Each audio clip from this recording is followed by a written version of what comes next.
First Coast's most accurate forecast from the First Coast News Weather Team, certified by Weather Rate, sponsored by AC Designs.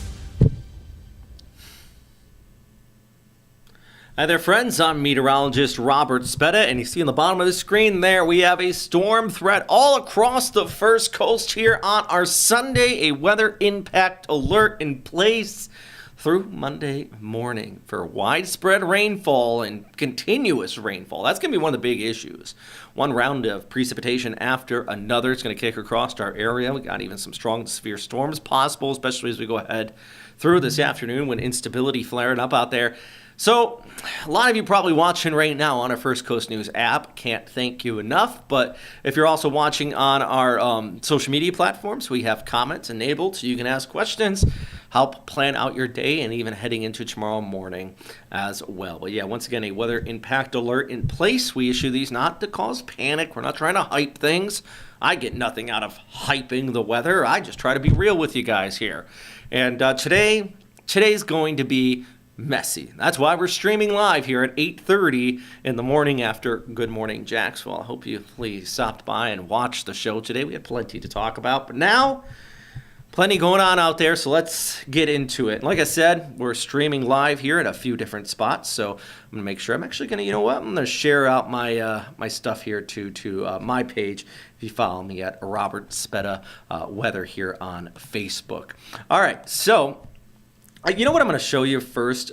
We have this, and it looks like a disabled vehicle. Multiple cars look like actually involved in a wreck there on the Dames Point Bridge, down to one lane at this time. So some pretty big backups. Excuse me. Coming across the bridge right now, and it looks like about 2-3 cars involved. You got a fire truck out there, a couple road ranger there. Everybody's going to the northbound side, so everybody's going to have to go to the right lane there. It's exceptionally slow. Now, what I can tell you is that the roads have been slick, obviously, this morning because of the fact that we've been looking at some pretty decent heavy rainfall already here this morning on our Sunday. And take a look. We'll do a little walk around on the radar. I want to start off with that Dames Point Bridge wreck, though, because if you have plans on traveling on it, especially northbound, it's going to be a bit messy. Let's look at this, though. We did have these showers, and, you know, I'm going to loop back here. How about we go back the last 2 hours here. So throughout the duration of Good Morning Jacksonville, we were tracking these storms. They marched their way across the First Coast. You can see that shot that moved across, brought the rain there on Dames Point, but also downtown over towards the beaches. The heaviest stuff we have been seeing kind of continuous is out there towards from Folkestone out towards Brunswick area. Just this line, this training that we've been seeing. When I say training, imagine this arrow right here. That's a train. We got one car after another passing on by. So when you get that, the ground doesn't have time to really soak up the moisture that's falling from the sky. And think of a sponge. You soak up a sponge, and then you try to pour more water on it. It's not going to be able to soak up more moisture, which means we could be looking at some flooding. And that is why, in fact, we have a flood watch that's in place across the First Coast here. And I'm actually going to try to pull up that graphic real quick here for you guys. Remember, you know, this isn't the cleanest when I'm working on these during our live updates. It's not linear television. I'm here to take your questions, answer them. We're bouncing around here back and forth, so just keep that in mind as you're watching here. This is definitely an interactive idea here with these, but here we go. You can see me building it, and I'll take off the lightning on the map there, so a little less confusing. So yeah, a flood watch through Monday morning here, issued by the National Weather Service out of Jacksonville here because of the said training impacts we're going to be getting here with that one round of rain after another pushing across our area. So we refresh. Remember, we're also streaming on Facebook and YouTube. If you guys have any questions, we got a live chats enabled there, kind of keeping you informed with some of the latest information here, and we'll try to answer your questions. Let's take a look at the broader picture because, you know, we got our first round number 1 of rain moving on out. round number 2 is on its way. And that's for Jacksonville, but I think it's going to be pretty continuous, stretching from Brunswick back towards Waycross, Folkestone, and all the way back towards Valdosta. But then there's this line, which we're going to be concentrating on, now moving into Suwannee County over towards Columbia and the Lake City pretty soon. And that line looks like it's packing a bit of a punch here. So we don't have any warnings at the moment from the National Weather Service. But, I did just get a push notification. I say ooh because I'm a little excited about this. See the radar doing its thing there in Valdosta out at Moody Air Force Base? That was down for the last 2 hours. It just came back online. In fact, let's take a look at we're going to go backwards. We're going to work our way backwards. See how the data's not there? Data's not there. And this is why we love our friends at the National Weather Service, because without them, we wouldn't have this stuff. And we wouldn't have the technicians, not only their forecast, but the technicians to help get that back online really quick, especially on a day today where our WSR 88s, excuse me, the official name of our weather radar out there, goes down. We need those guys, not only for reflectivity, but velocity, things like that, for that chance of any tornadoes. Back closer to Jacksonville, though, we're watching some rain kind of work its way off there towards Jack's Beach, starting to march its way offshore as well. And like I said, it's one round of rain after another, so we have that flood watch in place. So if you're just jumping in now, I'm going to say what I said at the start here. I'm meteorologist Robert Spetta. We're tracking some rough weather out here today. Not the worst weather. It's not a hurricane, guys, but the big issue is widespread rain. Isolated strong to severe thunderstorms as well possible in our forecast here. Throughout the day, mainly this morning, a little break midday, then again tonight. And then even heading into your Monday morning commute, I expect this precipitation to kind of kick on through. I can walk it by here with our hour-by-hour futurecast. And you know what? This is through this morning. Here's that round of rain we got going on right now. I think some pretty decent initialization. We're going to see a little bit of a break midday for Jacksonville, but it's going to stay kind of continuous across southeast Georgia. So we're extending some of our northern counties of the First Coast here from east to west with that rainfall. And then you can see how this continues to look ahead through midday. We get kind of a break, but then again tonight, the cold front, and we get closer to the actual low pressure center overnight.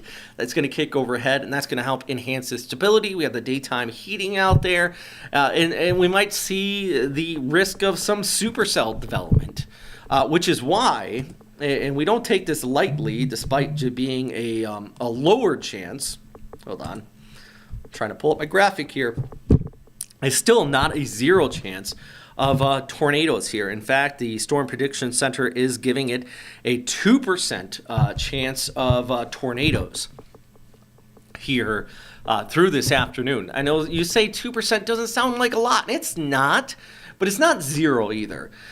Excuse me. It's not zero either. So it's just something to keep in mind. I am going to bounce back to this graphic because we did just get some information here, and this is why we do these chats live. We try to give you some of the latest and greatest, and what I'm going to try to pull up real quick, because we did just get a new warning in. It's not a tornado, it's not a severe weather warning, it's nothing like that, but we did just get a special weather statement all the way out there to northwestern Columbia County. You know what I'm going to do for you? I'm going to read this guy off right here for you. Give you a little, for our friends in Lake City, we got winds at moving east at 45 miles per hour. That's good to know. So what I'm going to do, I'm going to make sure I change. Okay, we're at 45. It's moving east at 45 miles per hour. Looking at that chance of, enough winds to knock down some tree limbs, things like that, as the storms move off through.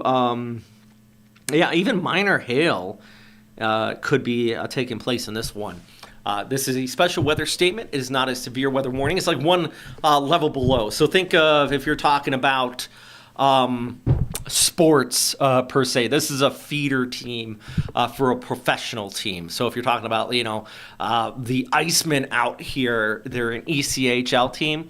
And then you got the Americans, they feed up to that. That would be more of the severe weather warning. And then the Buffalo Sabres would be a tornado warning. You got these levels here. So the special weather statement in the weather world is more of the Jacksonville Icemen. How about that? There's a little sports analogy for my sports buffs out here. That still could be definitely messy. And this is all attached to this whole line that's working its way from west to east here as we continue to monitor this whole line. Actually, Fernandina Beach looking at some pretty decent showers and even a couple rumbles of thunder. It looks along the St. Mary's River there too. So, yeah, it's a multifaceted storm system here. Once again, I'm going to go back to the chat, see if we got anybody jumping in. Got a couple likes on here. Thanks, guys, for stopping by. Let me know where you're watching from, though. I really appreciate that. Just give me a little shout here so I'm not talking to myself.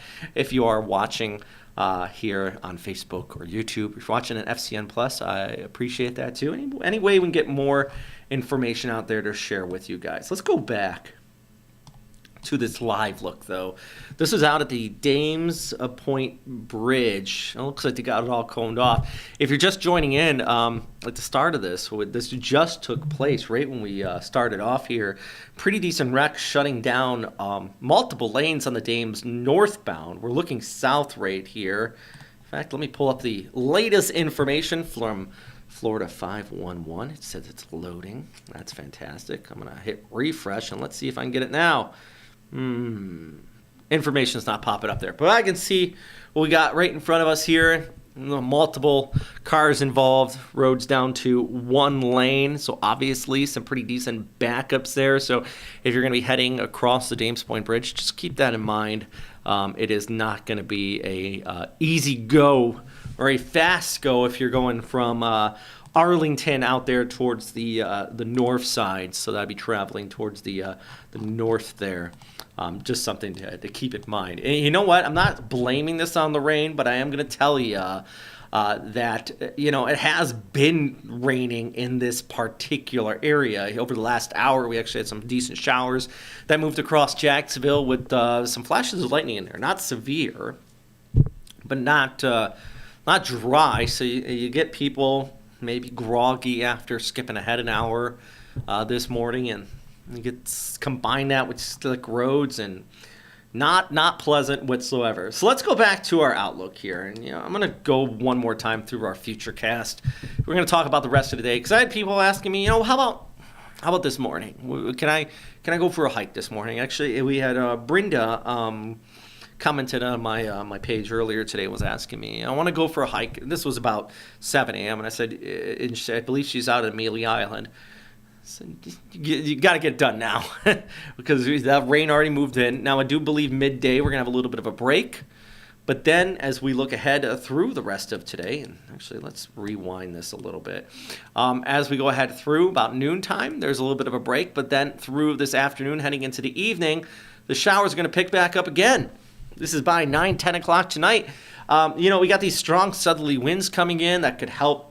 Maybe if there's enough shear in the atmosphere, create some rotation for a few supercells here through this afternoon heading into the evening, which is why, once again, there's that severe weather threat that's taking place on top of the heavy rainfall threat, which I think is going to be a big issue. And then this is by tomorrow morning, so 7, 8 o'clock here on Good Morning Jacksonville. We're going to have some scattered showers. And on the back side of that, it's going to be windy. So maybe I know there's no events going on at the Players here Monday. It's media day. But it is going to be windy. If anybody's going to be going out and doing a little golfing, you're going to be wanting to watch out for that chop out there for sure before those winds start to back off heading into our Tuesday. So a marginal risk of severe weather. The entire First Coast encompassed in that here today. Low confidence in the chance of hail or tornadic storms, but definitely the heavy rainfall threat being the major issue. Let's look at the sunrise here over downtown Jacksonville. And once that sun comes up, you can see, there was that shot of rain that actually, let's go back through that. That was pretty cool. First time I'm seeing this time lapse. There was that shot of rain right there. Here we go. Watch the time frame at the top. So we had sunrise coming up there. about 7:30. There's a leading edge of that shelf cloud that worked its way on through. See all the rain on the camera. Backside, got a little bit of blue skies, but we're still looking at another round of rain. You see the shelf cloud, the next low-level clouds kind of working their way in from the west behind that. So, I mean, my goodness. So our fantastic editor out here, Sally, just sent me a message, said, crash in on the Dames Point Bridge. For those of you who have been following here, we were talking about what's going on out there, the Dames Point, that traffic backup. Let's see, I-295 north at the Dames Point, 2 left lanes blocked. Yeah, so pretty much what we're seeing right now. So we're keeping an eye on that at the moment. But definitely, if you're driving out there, we're dealing with the rain, slick roads, and of course the backups with that. Back to the forecast, friends. Let's go take a look at our hour by hour for the rest of today. Scattered showers, really, we're getting a little bit of a break, but then that next line of storms going to kick on in here by 10 o'clock. Some decent thunderstorms. The next line I told you about that's approaching Lake City at this time will eventually make its way to Jacksonville, and then midday we get a next break. Then we get another round of rain, probably just around dinner time, maybe a little break after that. And then it's just these pulses. There's just energy-rich environment and instability across not only the First Coast, but the entire Southeast, all the way out towards the Gulf Coast, too. And by tonight, we have another round of storms that are going to move on in. And this is round, these waves, this training that we're seeing, one after another, is going to add up the moisture, which is why we have a flood watch in place.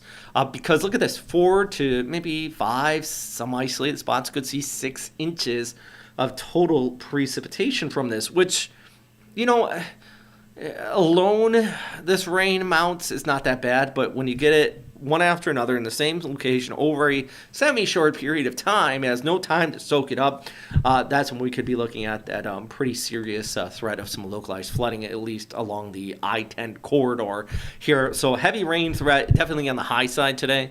We could see some damaging winds with a few of these stronger storms too, and a brief tornado is low. I mean, I said earlier 2% chance, which I know sounds minuscule, but we don't get that very often on the First Coast outside of hurricanes. The environment just needs to be right. The instability needs to be there, and we for sure have that that chance of those ingredients setting up through, especially this afternoon. I'm not thinking that right now, but as we go ahead through this afternoon, that threat is going to be there. So here we go. Hey, I got a couple comments on our Facebook and our YouTube. So I'm going to try to read some of these out here. We're going to answer a few of your questions. Always remember, keep that discourse weather related. If you want to insult my beard and tell me you don't like it, that's fine. But sometimes we stray in the comments.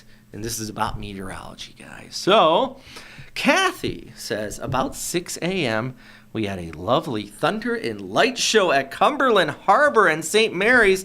Now it is 8:37. Ooh, goodness. Called me out and taken about 7 minutes to read your comment. Sorry about that, Kathy. Yeah, Cumberland Island. I'm going to get to everybody here, I promise. So just stand by. We're going to walk through some of this. Cumberland Island in Jekyll, Brunswick. I was watching you guys. You got some pretty decent showers that kicked on through. Looks like, Brunswick still got a little rain, as you mentioned. A little dreary out there. But it looks like the heavier of the storms kind of moved away. That area in white, by the way, just offshore of Jekyll, that is a special marine warning. So hopefully no one's boating out there right now. My goodness, if you are, you made bad decisions. Wendy says, good morning. Hey, good morning, Wendy. I've always watching, could listen to weather talk all day. I would love to talk about weather all day, but I am going to be taking breaks. And then meteorologist Ross Muma will be here. But our goal for today is to just keep this stream going for you. If goodness, I hope we don't, but if we do have any tornadic storms that develop, we're going to jump the stream over to a live broadcast. But for now, it's a stream. And we're going to try to keep it casual, talk about this rain, answer your guys' questions. And even if we get some severe storms out here, looks like that warning just dropped, actually. If we get some severe storms, we'll be tracking them here for you. Make sure everybody is staying safe. Brenda, jumping in. Brenda, I just gave you a shout out a few minutes ago. I said you were asking this morning about going for a nice walk on the beach this morning. I hope you got your hike in before the heavy rain started out there at Fernandina Beach. Cheryl says, love the Iceman analogy. Yeah, I'm trying. I'm trying. I try to make meteorology relatable. Not relatable, but understandable. I could sit here all day and talk about CAPE, convective potential energy, upward vertical motion, and the vorticity aloft, and helicity, and all that jazz. But then I understand that not everybody gets it. But we talk about the analogy, especially with the warnings. I'm happy that you got that and the different level of warnings there. So thank you very much for stopping on by, asking that question. If you guys got any questions, let me know. Jumping over to YouTube, Heather Smith says, good morning from the Regency, Arlington area there in Jacksonville. Cloudy here, no winds, watching on YouTube. Thank you for the updates. Thank you for stopping by, Heather. Truly appreciate it. And I love that every comment so far has been weather related. You guys are fantastic. Sunday morning crowd is the best crowd. Thanks for waking up here. I hope everybody got enough sleep. I got a story to tell you here in just a minute. And watching all the way from Tallahassee, Mary W., because we're going on vacation. Let me read this again. I'm watching all the way from Tallahassee, and I'm watching this because we have a vacation to get on Monday. Now, good news. Now, are you leaving, Mary, Monday morning? Are you going to be leaving from Tallahassee and heading east? Because Monday morning might be still a little messy. But Monday afternoon, you should be fine, but it is going to be windy. So if you're driving an RV on your vacation, just be ready because there's going to be a solid crosswind along I-10, and even I-75 for that matter, that could be a bit shaky on your drive. So just something to keep in mind. The early morning, so if you leave by 8, 9 o'clock, you're going to be fine as far as the rain, but then it's going to be a little bit shaky out here. So yeah, good. Thanks for watching, Mary, though. I appreciate you. Actually, I was just watching Tallahassee's camera this morning, and it looked messy. By the way, speaking of cameras, we're gonna focus on the special weather statement here just for a moment, because so when we talk about meteorology, and I'm not going to get too far in the weeds of this, I'm going to try my best to keep it simple. But we also look for notches on these radars, and there's a little area there just around Jasper that the velocity doesn't look all too serious right now. There is, of course, a special weather statement out on it, so there's that. But it has me. Whoops. Okay. Let me go back to that. I scrolled away and then it didn't hit save. So yeah, it has. Oh, Fargo's got a nice little special weather statement going on out there too. Of course, if you're talking about the first coast, these are just on the side of it. But boy, these are kicking off some decent storms. So what I'm gonna do is jump over to our. We're still. I'm gonna jump over to a camera around Jasper. Let me see if I got anything that kind of looks. Where did I say Jasper and Fargo? I got a couple cameras out in that direction. Well, there's this one, which is just outside of Jasper, but it doesn't look that intense. I'm going to try to get to one a little bit inside of there so we can get an idea of what it looks like on the ground.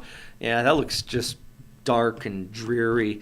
We'll get a little bit closer to the city there where we're getting some of these heavy rainfall. This is actually on I-75 just west of Jasper, just around Route 6 here. And yeah, it's coming down out that way. That's on I-75. So I just pulled up a camera just towards the west of Jasper, trying to get inside one of these special weather statements too. So yeah, that actually is right on the special weather statement. So we're going to zoom in a little bit further towards the south. My goal, if I go south of that, I just want to give you guys a good image of the cloud approaching this area here. And maybe we might be able to get a good view of the sky So it just shows you what we're talking about with these storms kind of coming off into that direction there. So I don't really see anything too good. It's kind of hard to get some good shots out in this area because it is a little bit more remote. So I think this one might be a good shot of that storm approaching. Yeah. Hey, guys, thanks for the replies, too. Got a couple good questions on here already here this morning. Yeah, it looks like the leading edge of that storm starting to work its way on in. Just in the foreground, you see some scud kind of working its up. That's along I-75, just west of Jasper. We're talking about way out in Suwannee County. So this is a little bit towards the west of the First Coast, but it gives you a good idea. Actually, you see the reducing the visibility. And look at the trees in the foreground starting to pick up. This is a special weather statement on this one. So this is expecting about 40, 45 mile per hour winds based on velocity with this as it kicks on through. So yeah, pretty solid storm there kicking on by. Yeah. Oh, I just saw from the National Weather Service, I was giving praise to the techs out there at Moody Air Force Base. I don't know if they're civilians or the fantastic ETs, as we call them in the Navy. They got that radar back on, but our WSR-88 now working again, so we can actually track this storm pretty nicely moving across the Jasper area. Got a couple other, as we watch this together, the storm cruise down I-75, and then I'll get back to the broader picture here in a moment. I'm going to read some of these questions off here. Socorro, nice name. Solid name. Hola. Ohio gozaimasu, as I say in Japanese. Cheryl says, is the next wave going to come far enough to hit Mandarin? Yes. It does look like that. The one you're talking about, the one we're watching right now, moving across Jasper, heading towards Lake City, that probably won't be arriving until about 10 to noon time, but I believe that one is going to encompass all of Jacksonville through about lunchtime. So Mandarin, you are going to be looking at that chance of rain. But then after that pushes through, you're going to have a little bit of a break after that as it moves off there towards the east. So hopefully that answers your question, Cheryl. Of course, I'm going to go back through and walk through this timing here again with our extended outlook too. Mary W. says we have to leave 7 a.m. sharp on Monday morning from Tallahassee, you said, right? So, you know what? I got a couple questions about the timing of things here. So let's go ahead and we're gonna come back to our camera, watch conditions really get messy out there. So first off, we kind of have our initial line, and this that next line, this is kind of depicting. It's not exact because this is a model, and the models are only so good. But I think it's depicting that next wave we're watching approach Lake City out towards Suwannee County right now. So this shows about 11:30 kicks on by. And then we get that little bit of a break in the backside of it, not completely clear. And then another round of rain arriving around dinner time.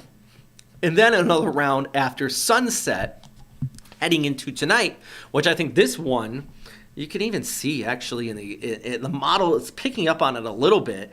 Some of these kind of little pointy spots in the bottom. See out there towards Gainesville, just on the Big Bend area. That actually is the model trying to depict maybe some supercell development, which I find extremely interesting. We pull back the broader picture. You're talking about Tallahassee. So 7 a.m. sharp. So this is our guidance at 7. It looks like Tallahassee already kind of the rain's ending. Jacksonville will still be in it, and maybe even that chance of some pretty decent thunderstorms around 7 a.m. But if you're heading out from the west, heading towards the east, conditions should be, you'll be driving in behind it, and things will clear out. But remember, after this storm moves away Monday morning, it will still be windy all day long. So multiple layers here with this storm system. But just remember, today here at our Sunday, all day, we're going to have on and off rainfall. And I believe everybody on the First Coast, from Waycross to Flagler Beach, you're probably going to get in on the rainfall. The more widespread stuff will be further north, especially in the southeast Georgia. The rain's going to be the big issue. And then south of I-10, thunderstorms this evening will be the big issue. So one is going to be talking more about the rain. The other is going to be more about the chance of some severe weather. And it all has to do with who's going to get more sunshine, where this area of low pressure is going to be set up at. And I actually have a graphic right here, kind of depicts what I'm talking about. So the heavier the rain further towards the north, I said north and south at the same time, towards the north. So that's where you see about 4, maybe 6 inches. And then unstable, what's isolated supercells further towards the south. And that's basically where you're going to have a little bit more instability, but not as much rainfall, if that makes any sense whatsoever here. I'm trying my best, guys. Yeah. Hopefully that answers a question or two on that. Let's go back to Jasper. Yeah, it's raining out there. Yeah, still coming down. Elizabeth says, I'm traveling from Daytona, hopefully to get a dry window. If you're traveling this morning and you haven't left yet, I would say, and you know what? Let's pull up the satellite and radar for you, Elizabeth. So let's pull back our picture. So I would say right now, if you can leave at the moment and just book it north, do the speed limit. Be careful. The roads are slick. It'll be your best time for the time being because we do have a little bit of a break.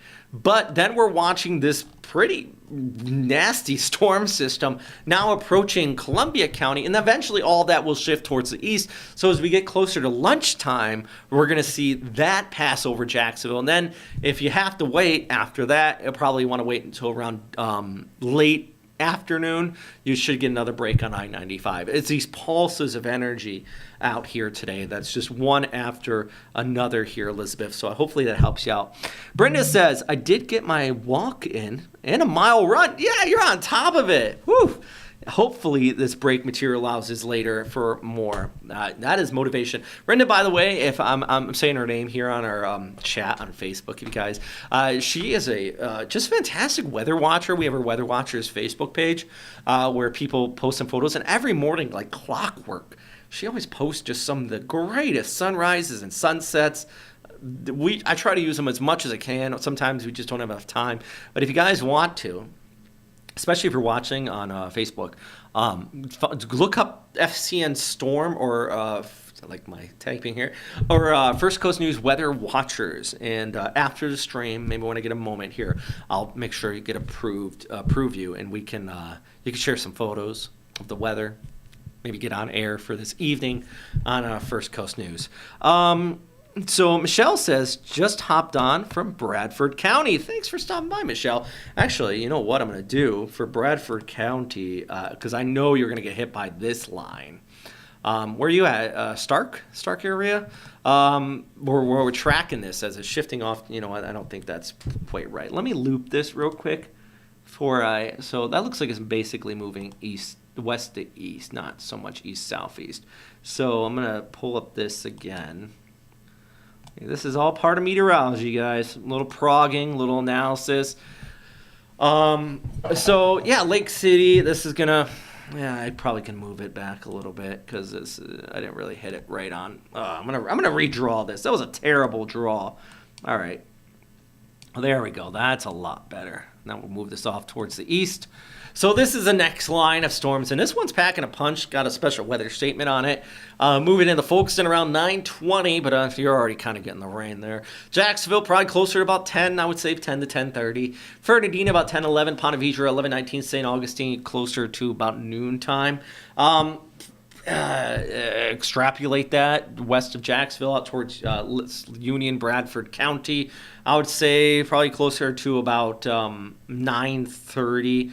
This line is going to be maybe about closer to 9:30, 10, pushing over your specific area there. So just something to keep in mind. This is really working its way in from west to east, and we've been watching this line kind of work its way towards Lake City at this hour too. And in fact, let's go back to this. A special weather statement out on it over Fargo as well. Live Oak, man, shout out to our friends in Live Oak. I went there the day after Helene hit. Remember the clock tower. Beautiful, beautiful clock tower. Just a staple of Live Oak. Took some pretty decent damage from that. So, yeah, just something to keep in mind. Hey, here we go. We're going to look at velocity. Now, I don't see anything tornadic on this, but you know what I'm doing? Getting an estimation of the winds here based on velocity.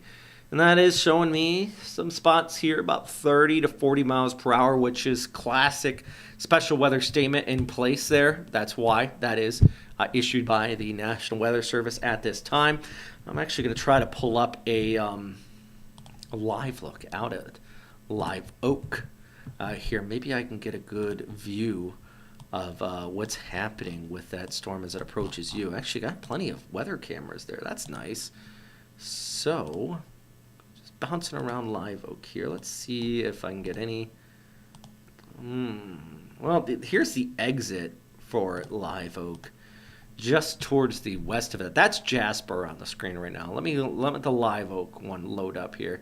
So that's the exit right there, just towards the north and west.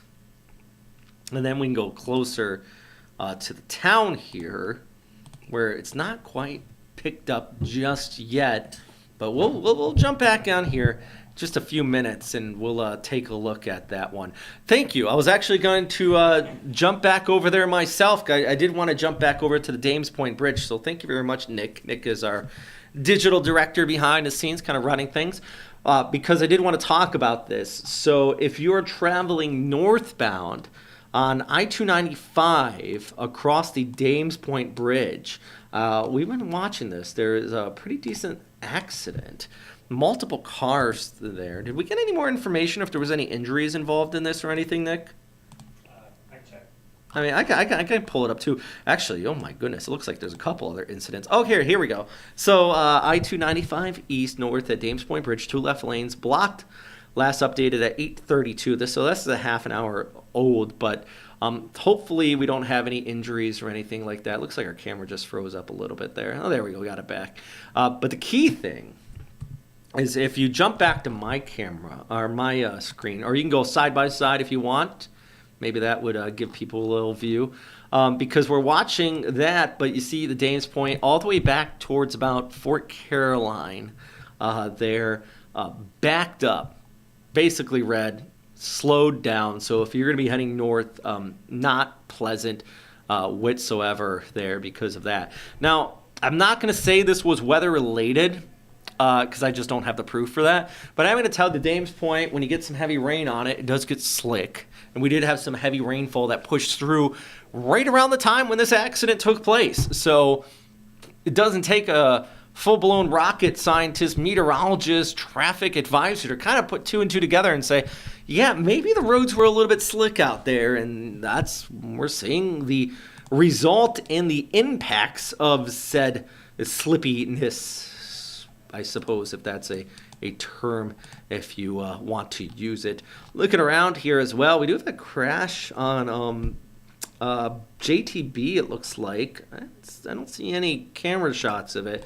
We've got a couple different accidents actually around the First Coast. Another one, minor crash around Blanding Boulevard as well. Camera shot I'm seeing of that on US 17 doesn't really show much of anything either. I'll jump around over to that area too.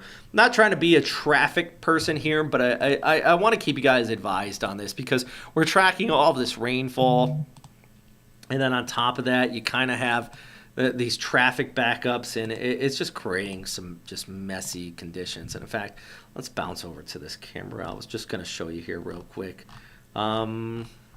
Scroll back up, find my camera button. There it is. So this is out towards 295 Blanding. I don't really see anything there. There was a notification that came through, but maybe this camera's looking in the wrong direction. I don't know. I'm trying here, guys. Oh, there we go. There it is. I found it.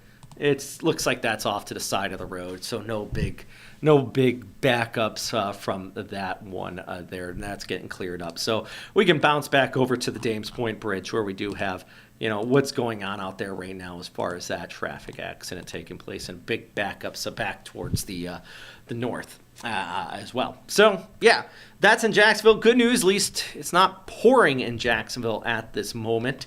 but we are watching our next round of precipitation that's going to be coming on in. You can see that now we're approaching Lake City, Fargo, Columbia County, towards the west of Jacksonville, and all of that. That one's putting on a lot of lightning. All of that is cruising towards the east at 45 miles per hour. Could be working its way just around lunchtime over towards the Jacksonville area. Just doing a little scroll across that whole lightning. 113 strikes in the last 15 minutes. 65 negative, 47 positive. I know that doesn't make a lot of sense for a lot of people. Positive strikes are a lot bigger, so we're getting some solid, probably thick booms coming out of this line. If we got anybody on any of our chats that want to jump in, and if you're out here, let me know. Frank says, any tornado rotation in the line there? I haven't seen it. I've been watching it closely. Frank, with the velocity, I haven't seen any rotation, but we do have a couple little notches in there that we're keeping a close eye on because within this line, if we do get some notches and maybe a little bit of shear mixed in there is a chance for a spin up, which is why the Storm Prediction Center actually says there's a 2% chance of tornadoes today. And 2% doesn't sound like a lot, but in the world of meteorology, it kind of is. It's not hype worthy. I'm not saying, it's going to be a tornado. I'm just saying there is that chance. As Lloyd from Dumb and Dumber says, you're telling me there's a chance. Yeah, I am. But I don't see anything at this specific moment right this second here. So something to keep in mind. I'm just trying to scroll around north of Live Oak at some of the cameras here because we're watching that next line of storms kind of working its way on into that area too there, just around Live Oak, just north of there.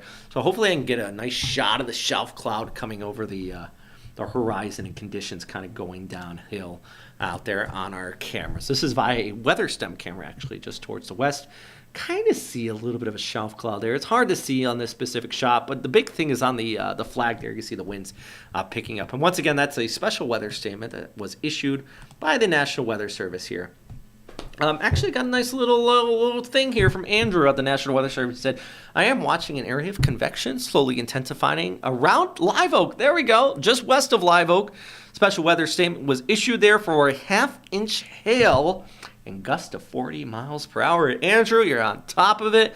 Little, if any, surface-based instability to work with, so that's good news. So we're not seeing this go severe, but it is going to get messy real quick. And actually, you can see right in the middle of the camera, we do have a little definition of some clouds, and you see it just racing from left to right on the screen. Some solid scud right in there. That is those clouds. So we're going to hang on this camera for a moment, our weather stem camera out of Live Oak, as we watch conditions pick up there real quick. And once again, well, I'm not going to hang completely on it. I'm going to show you what I'm looking at here. So there's Live Oak. There's our special weather statement. That storm approaching there. And then after Live Oak, Columbia County into Lake City. And then after that, places like Stark, McClenny, Baldwin. All of this is working its way into your direction. So that's why we're tracking and where it is now and where it is headed. While we're watching this, I'm going to read some of the comments on our Facebook. Elizabeth says, have not left traveling to Georgia on motorcycle trying to hold to get a window after it passes. Elizabeth, look in the foreground there. Just solid wind kicking up there. She's traveling from Daytona north to, you said, on motorcycle to Georgia. Good luck. I think if you go right now, but then you got the next line, maybe midday, you might have a break. But if you're going to Georgia, I don't think you're not going to be dry the whole ride. So just keep that in mind, Elizabeth. I would say download the First Coast News app. I mean, obviously, I'm going to tell you to download it. But also, we have a very good radar on there that you can track these storms. So that way you can kind of plot out. And there's actually a little future radar on it that give you like an hour heads up of where the storms are heading next. So hopefully, if you use that, it might help you out, just kind of planning and timing out there. Frank says, I'm in Live Oak in downtown. Clouds are moving pretty fast. Rapid wind, rain, and now thunder. Well, Frank, this segment of our stream is for you. Thanks for chiming in. I was hoping somebody out of Live Oak, which I'm happy you chimed in, because sometimes I think for some of our friends out in Suwannee County, you're right on the edge of our viewing area for First Coast News. And I like to talk about you because I try not to leave anybody out, but I want to make sure somebody is watching. I grew up in a small town on the edge of the viewing area, so I know what it's like to have the news stations just completely ignore you. So I'm trying my best to talk about what's going on in your neck of the woods as well here. But yeah, that's a weather stem camera out here at Live Oak. This is actually the Suwannee County Emergency Operations Center. So, Frank, if you know where that is, that's where we're watching. And boy, got some solid sheets of rain coming on through there right now. We're going to get a wind report, hopefully in the next few minutes, coming out of that area. Actually, I'm going to try to pull it up because let's see if I can pull up the Live Oak. Yeah, right now, okay, they must not have updated because they're saying their winds are 0 knots at the airport right now, and I can attest. So that is a lie. That is more than 0 knots right now. That is a live look, and it is whipping right over the city there. Then just east of that, of course, Lake City. And you know what? We're going to pull back the screen here. Pull back the look. It looks around Mayo, too. You're getting some nasty weather kind of kicking on through there. We're going to grab this line of storms here. There you go, just like that. Kick it off towards the east, gives you a little time. Yeah, Lake City, 9:37, so about 20 minutes. We're going to work its way into your area. White Springs at 9:16, St. Mary's, so eventually in your neck of the woods. In Jacksonville, yeah, I like this time better. The last time I did a little time frame here, it said Jacksonville about closer to 10. I think about 10:30. That sounds more probabilistic here. But yeah, it's a pretty decent line. I mean, this is going to be rolling from west to east. This one's not backing off a bit. And remember, this is not a one and done like we had on Wednesday, where we had a cold front that moved through and it was just a shot of rain, and then it got windy, and then the sun came out. Today, and the reason why we have a weather impact alert in place all day is because it's going to be one round after another. So widespread rainfall. And then even heading into tonight through tomorrow morning as well, we're going to have another round of rainfall kicking on in. So, oh no, my camera didn't load. There we go. There's the live look out at Live Oak. I'm actually going to try to grab a different angle of this Live Oak one real quick as we're watching that kind of roll overhead. Here's another little shot. This is Market, I think. What's this place called? I'll let it pop up on the screen. It's just southeast of downtown. Looks like a golf course. Frank, is our golf course just southeast? Oh, yeah, there we go. Got some solid winds kicking up there. That's why I kind of see the trees waving in the foreground there. So you're getting some pretty decent storms kicking on through. I wish there was one closer to downtown of like the clock tower or something like that. This one's actually on the south side, Suwannee Heritage Park. That's what we're looking at right now. This is just on the south side of Live Oak. Another little view here for you. This is out at the Pineview Elementary School. So shout out to Pineview Elementary there in Live Oak. Yeah, it looks like conditions. This one, it looks like it's just a still frame though. I'm not really enjoying this one because it doesn't really show us a lot. It's a good shot. Tells us it's raining, but not getting some good images out of that. So I'm gonna jump back over to the Heritage Park here, so we can see what's happening on that side of the town here. But you know what? Let me bounce it over. There we go. Yeah, it looks like that scud kind of getting into the approaching that area now. Those winds picking up, heavy rainfall. Once again, if you're curious what we're looking at Live Oak as this moves off towards the east. I'm actually going to try to pull up some traffic cameras. So we track this one there, pushing out towards Lake City in the next few minutes, and eventually this whole line is working its way off towards the east. Let's take some of these questions though on our Facebook, YouTube. here as well.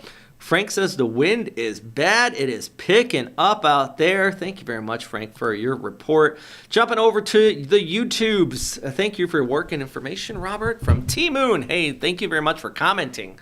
You don't know how much we appreciate your comments, not only from me, but from my bosses, so they know that these videos are actually being watched. So thank you so much for jumping in and chiming in and saying, hey, I find this information useful.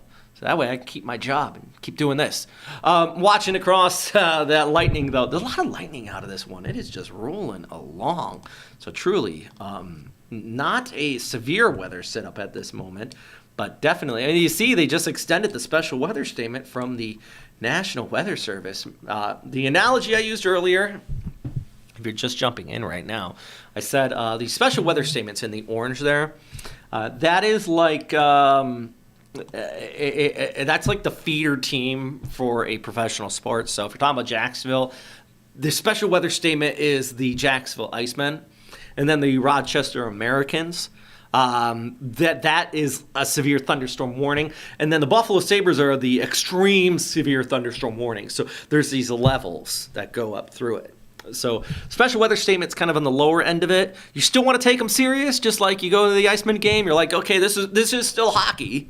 This is still a strong thunderstorm, but it's not the smashing you into the boards type level just yet. Still packing a bit of a punch though. Moving across Suwannee County, now into Columbia, and then eventually northwestern Bakers under this special weather statement, as well as most of the Okefenokee there. And you just progress this out, you can see if you're in Jacksonville, it obviously is headed in our direction. It doesn't take a full-blown meteorologist to let you know that, but I'm here to try my best to keep you informed. Here's the deal, though. I do want to mention this, and as we continue to track these storms, push overhead, loads of lightning coming out of that one. It's going to move through Jacksonville about lunchtime, 10, 11, 12 o'clock. See here, the weather impact alert in place all day, though, because it breaks apart early afternoon.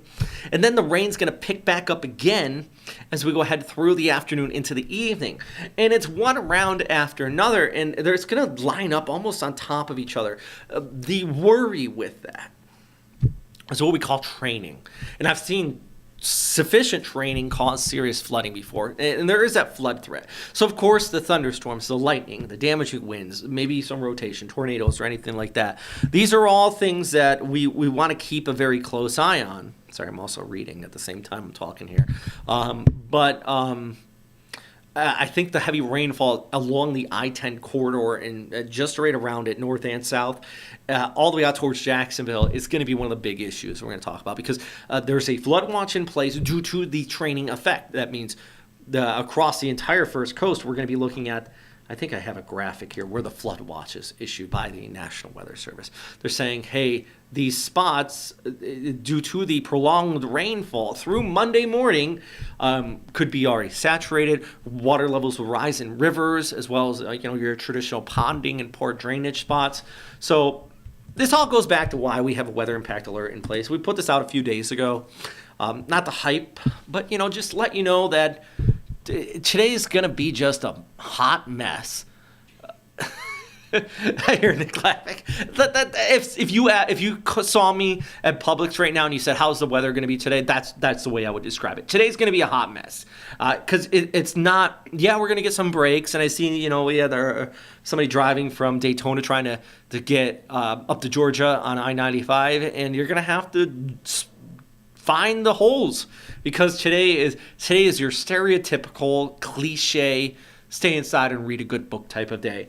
But on top of that, we are going to have these rounds of storms that some of them could be packing a bit of a punch here with that, maybe even a risk of severe weather. Speaking of severe weather, Frank says the wind is bad. Yes. Approximate time for west side of Jacksonville. Deb Sessmans. Deb, let me know if I said your name right. I try my best to get some of these names right. Approximately for west side of Jacks, I would say 10:30-ish but it could be about 10:15 and 10:45. Just gotta watch and how this kind of rolls through. But lunchtime, brunch time, west side, and all of Jax for that matter, is going to be rolling through around that time. So moving pretty fast, and still could be carrying a pretty decent punch by the time it gets closer to Jacksonville, especially since over downtown, I think we're getting a little bit of sun out here. In fact, let's take a look at downtown. I'm going to try to pull up the camera here. We've been watching what's going on out towards Lake City. In fact, the storm's starting to near there. I'm going to pull up our cameras in Lake City a bit more so here in just a moment. But I do want to look in, because I don't have a window in here, so I want to see what it looks like over downtown Jacksonville right now. I'm going to pull that up and look at the city. So it's funny, I have to pull up a camera so I can see what it looks like outside. Because the First Coast News is in the bottom left of the screen here. And yeah, we kind of lifted clouds, got some scud out there. Not the worst of the conditions. Ooh, side by side. I like this because this camera is on top of the bank, and now we're looking at the bank. This is like we're looking at ourselves in the mirror here, but it gives a good view. It's a nice little 360 view of around downtown Jacksonville at this time. Crews are going to be out there. Hopefully they don't have to clean out the bank today because it's going to be muddy. Remember the Monster Jam was out there last night. Then they just got all the rain on top of it. Ugh, that's going to be a hot mess. Hopefully they clean it out by the time football season comes around. That's all I'm worried about. And then you can see, Jacksonville's kind of clear as far as the rain, but that heavy, severe line, I shouldn't say severe, strong. There's technical definitions of severe to strong. Severe is 56 miles per hour or more. This is strong in that it's not quite up to that, but it is still packing a pretty decent punch here. Let's actually pull up our velocity, see if we have any rotation or any little notches that, I just see kind of this strong line moving west to east, and now approaching the Lake City area. In fact, let's see if I can pull up the I-10, I-95 interchange camera, get a good look at what it looks like out there. Oh, okay. Because I think conditions are going to go downhill there real fast, just around I-10, I-95, not I-75, that is. Yeah. I'm trying to see if I can get the base of this cloud, nice little view of it coming into the picture here. This is along I-75, so just south of that. Looks like looking north on this next one I'm pulling up. Right there, and see the winds kind of picking up in the foreground. Yeah, there's those storms kind of approaching that area. So this is on I-75. Winds starting to pick up there as this rolls off into that direction. And then, of course, we're going to be watching what's happening out in Lake City. Oof, looks like it already rained on their camera there in Lake City. This is a live look out towards there. Yeah, that's a hot mess. Not much to see there. My goodness gracious.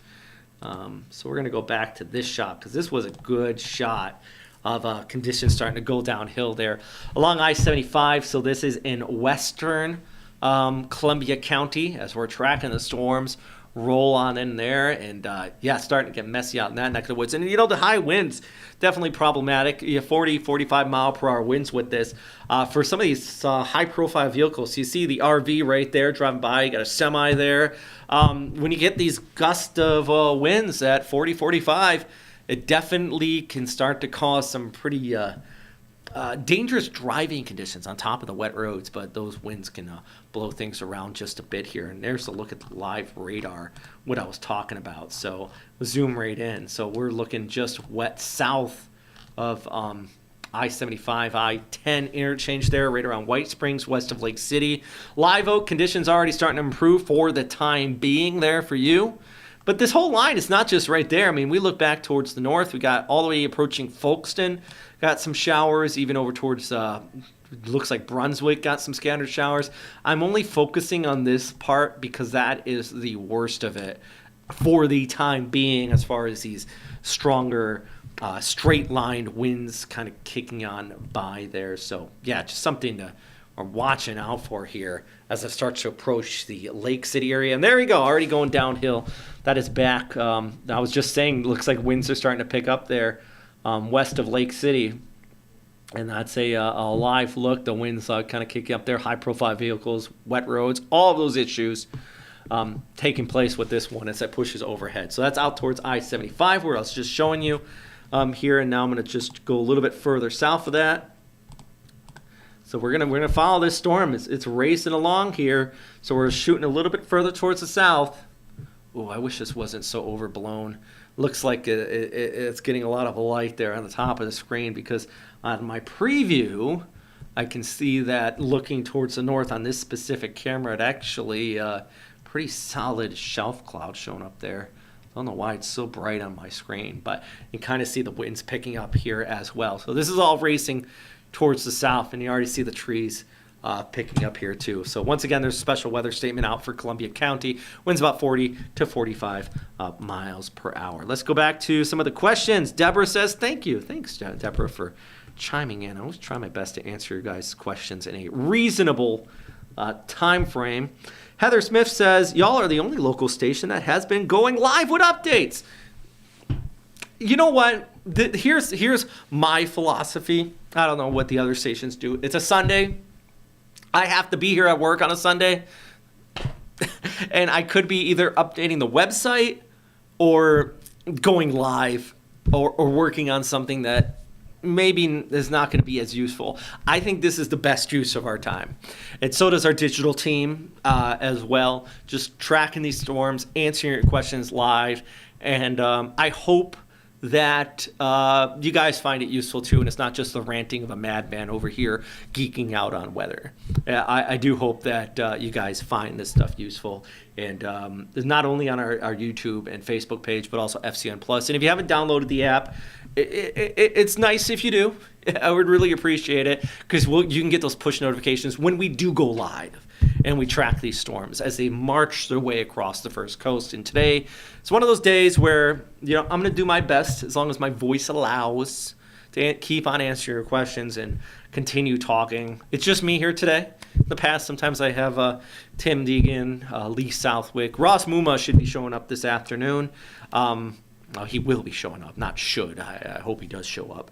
But he will be here kind of picking up when I get off as well. So, but what makes my life easier as far as these live streams are concerned is when you guys ask questions and I can read them off here and we can have a nice little conversation about what's happening here with these storm systems. So, Live Oak, by the way, just got the report there for Frank, if you're still watching out of Live Oak, reported a 36 mile per hour wind when the storm blew on through there just a few minutes ago. Now it's east of Live Oak, approaching Lake City in Columbia County, but a little confirmation on those winds picking up. We're looking at solid 36 mile per hour wind gusts. A bit further north, observations have been about 26 to 35 across Columbia County. So this line putting out some decent amount of lightning. It's not super severe damaging winds.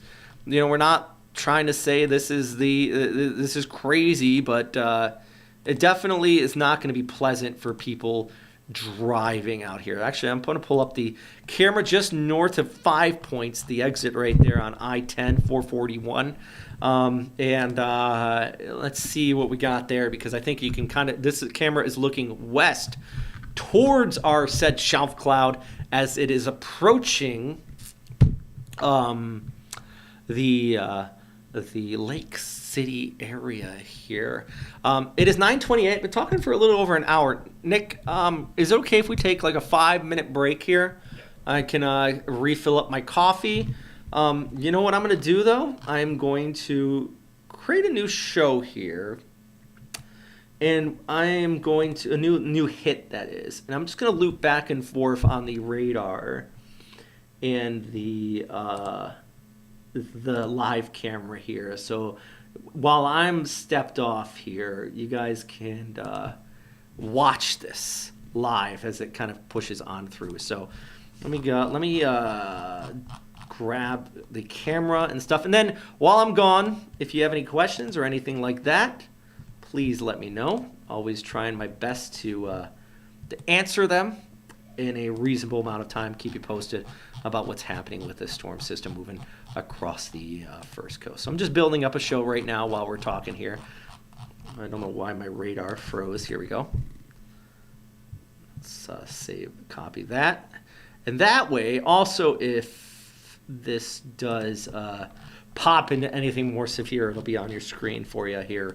And you can chat amongst yourselves while we watch this push on through. I'm going to put 10 seconds for each side. We'll jump back and forth here for you for this, and I'll just put it on a nice little loop for you here as well. So here we go. Second, and bam. All right.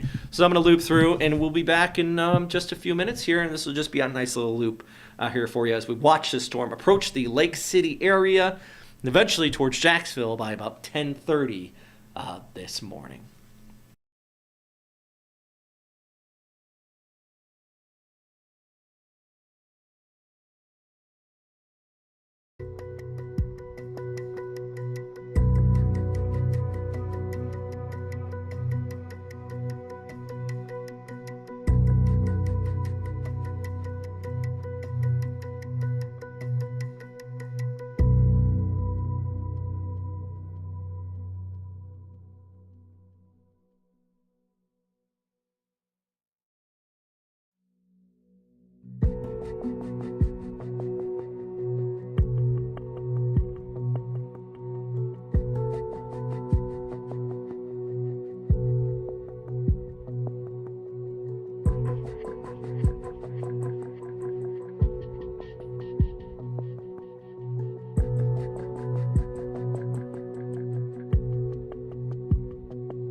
there, friends. Meteorologist Robert Spetta. We're back. We're going to go over this, and also we're going to bring in Jasmine here and actually talk about some of the traffic that's going on around the Jacksonville area.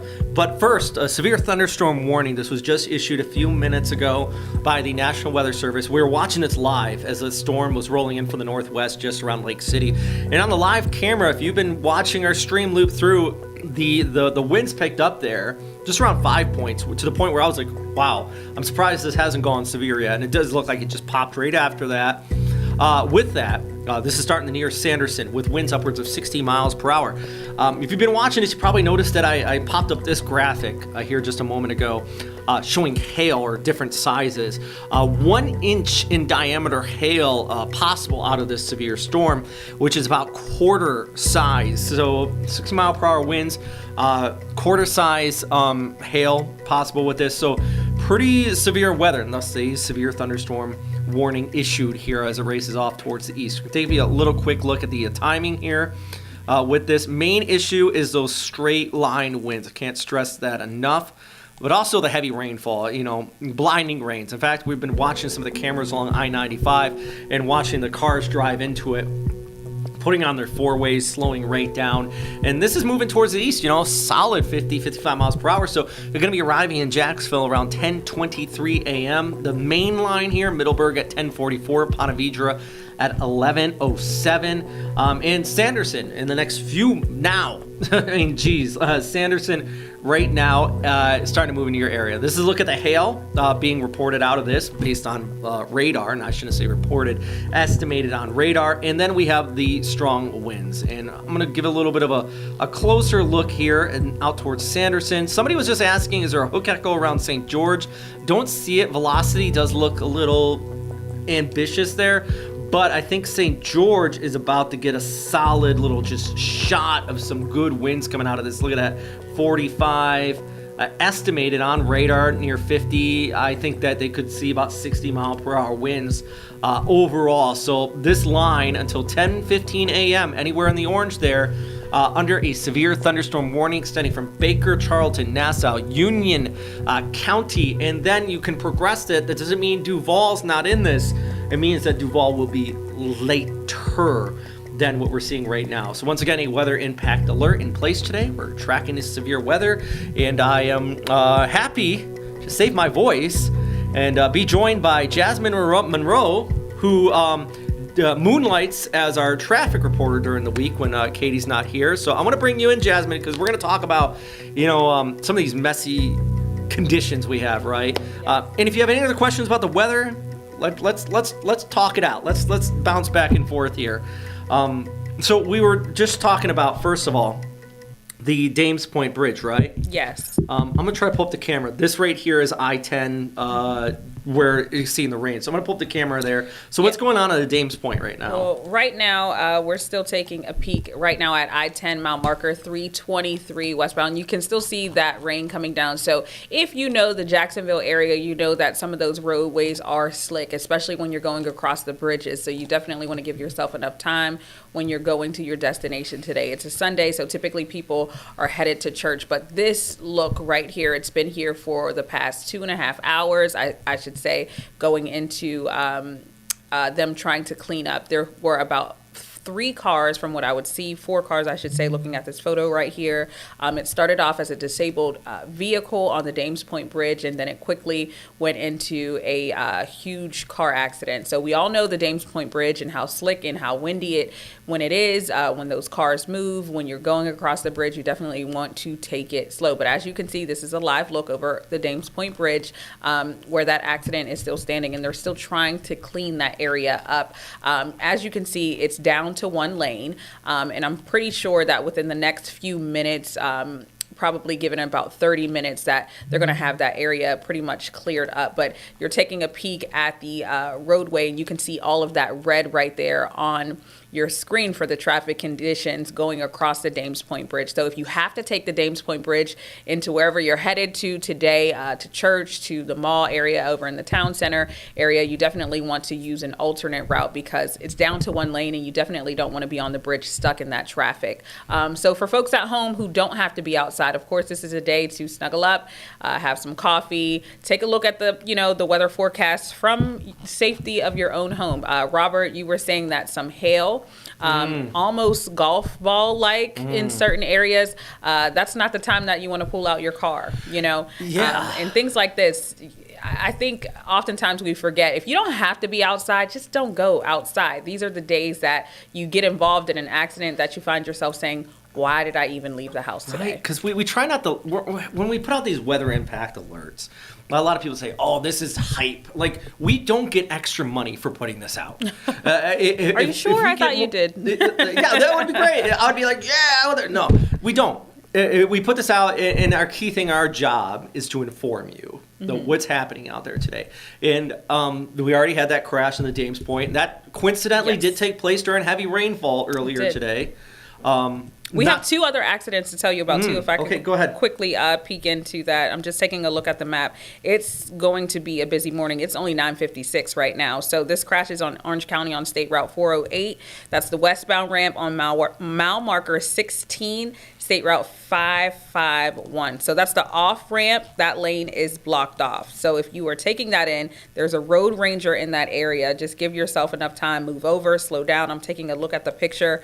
This happened right around 8:46 a.m. this morning, and it's still, they're still working to clean that area up over there. So just take it slow. That's another incident. I want to peek and take a look over to one more incident in Osceola County on US 192, Vine Street and Bronson Highway. I think that's what it is. It's cutting off for me. Highway East and Nova Road. The left turn lane is blocked off. So that happened around, the last update was around 9 o'clock, 9:17.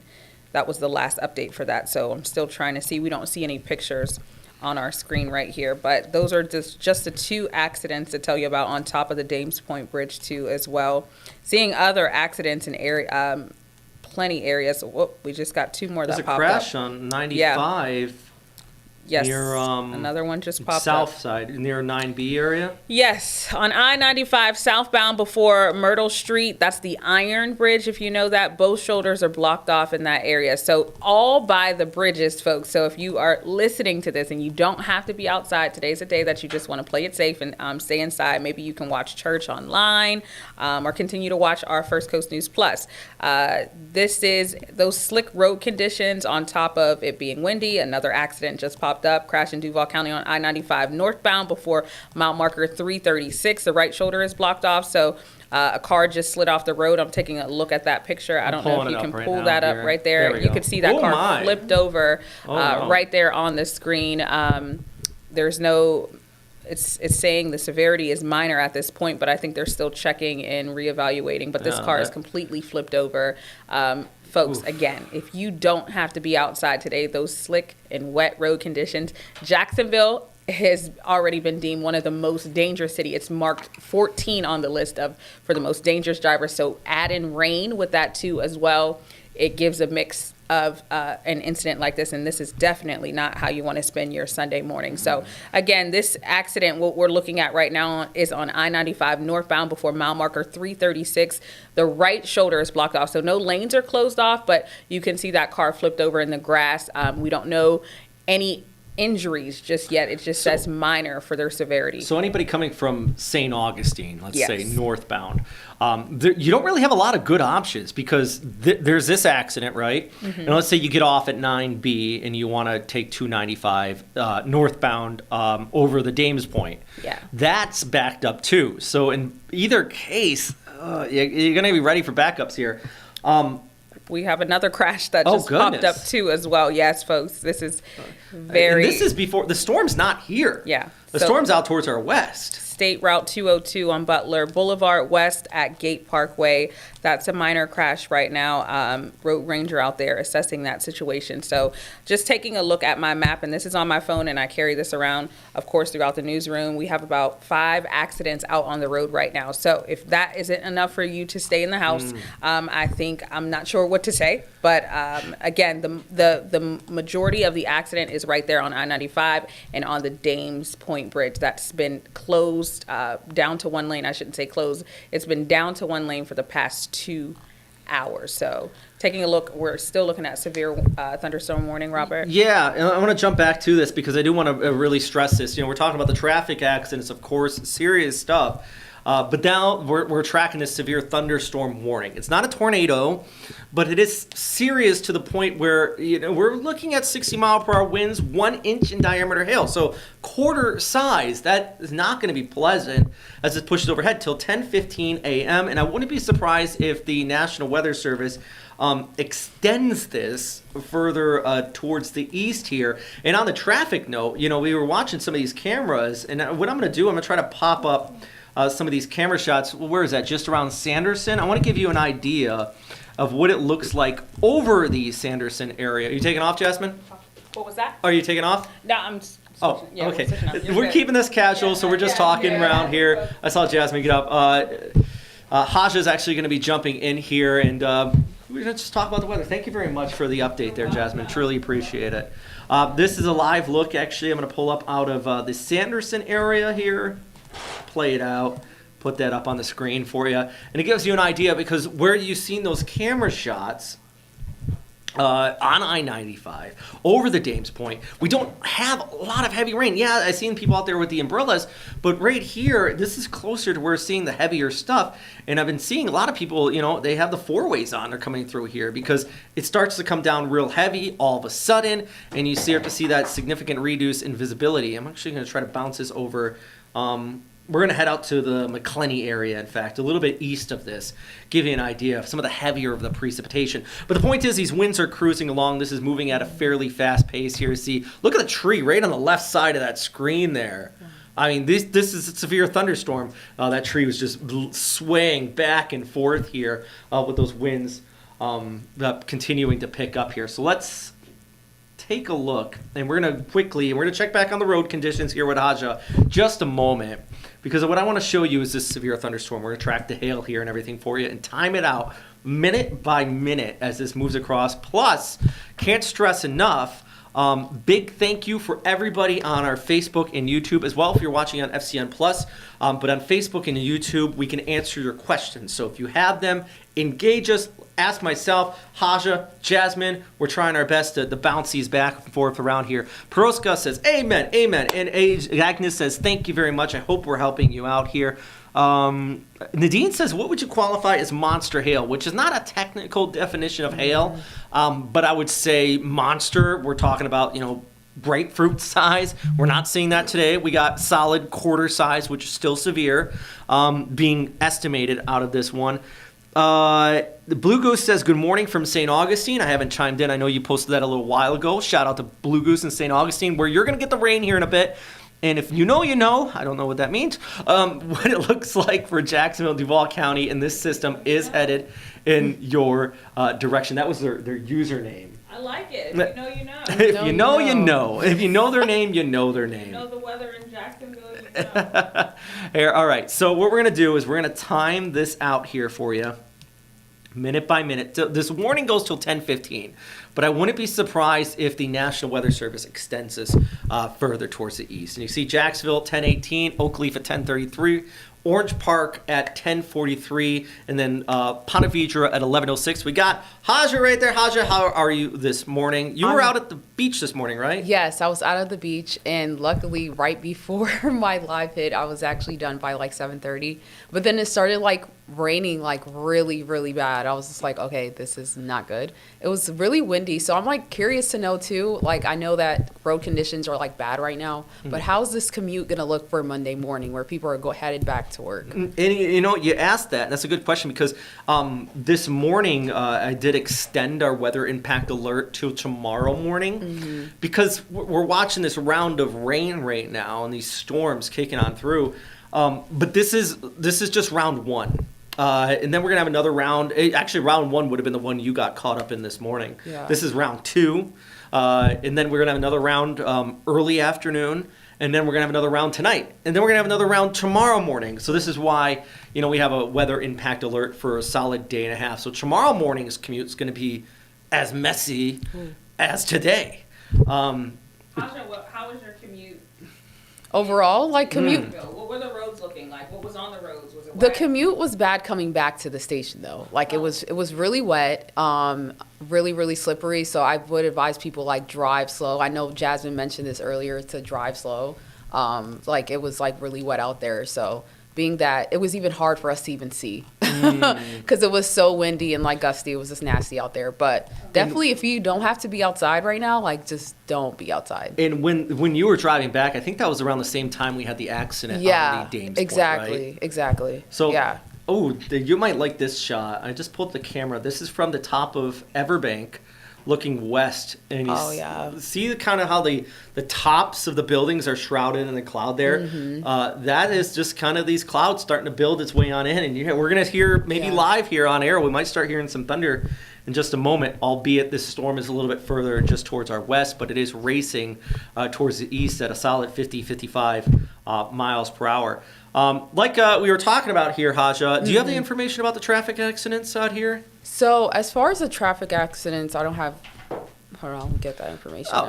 Jasmine's gonna pull it up here Jasmine's for gonna you. pull it up for me. I'll let you guys handle that part. I'm gonna time this out. We're gonna zoom in. I'm gonna try to pull up, that westward look because we're looking just around Baldwin. See, look at that click there. This is interesting. This system is moving. So I want you to stress to you guys that, we may not have a full-on tornado warning here, but this is packing a bit of a punch. I mean, this is moving forward at a fast pace. We got these winds. Look at this, 50 miles per hour just west of the airport. South of Baldwin, that says about 20. I don't think we're getting a good reading off of that. But this is moving at a pretty decent pace. It's got some hail in it. We could be looking at wind strong enough to toss around lawn furniture, down tree limbs. We might even see some power outages with this one, just because it's like this wave of severe weather kind of rolling back. And like I said, this is for Baker, Charlton, Nassau, now Duval, Western Duval County. We haven't seen it extended further east just yet, but I wouldn't be surprised. But let's pull back the whole picture because, you got this stretching all the way from Fernandina. Now, you're not under the severe. It's mainly Nassau County over through Duval. It's under the severe, extending down towards Union and Bradford County. In fact, somebody just was chimed in here from Bradford County not that long ago, said they were in Stark. Stark's going to be getting it here in the next about 20 to 30 minutes. So on top of that, we got this storm racing towards us. And then on top of that, we're talking about some rough road conditions. So what do you got over here for me, Haja? What's some of the latest information? So quick update for you all. So there was a minor crash on Duval County on I-95 southbound before Myrtle Beach Street on Iron Bridge. So this is a minor incident that's happened actually last updated at 9:59. So that's what we know so far, but this, again, was on the Iron Bridge, minor incident that happened just recently. So that's an update for that. I got the Dames Point pulled up right now, too. Okay. Let's see. And then, let's see the Dames Point. Well, the Dames Point, I do know, we've been watching this for the last few hours. It's down the one lane. Multiple cars involved. I didn't see any injury reports. Have you seen any? No, I haven't seen any injury reports yet. So that's good. But here's the deal. This was a lot of heavy rain when this first started. And then we were talking about what on I-95 south of the 295 turnoff there. What's that bridge called? I heard you say it earlier. The Iron, Iron Bridge. Iron Bridge. Iron Bridge, yes. I'm talking to Jasmine off to the side here. People just see me just looking off in a random section.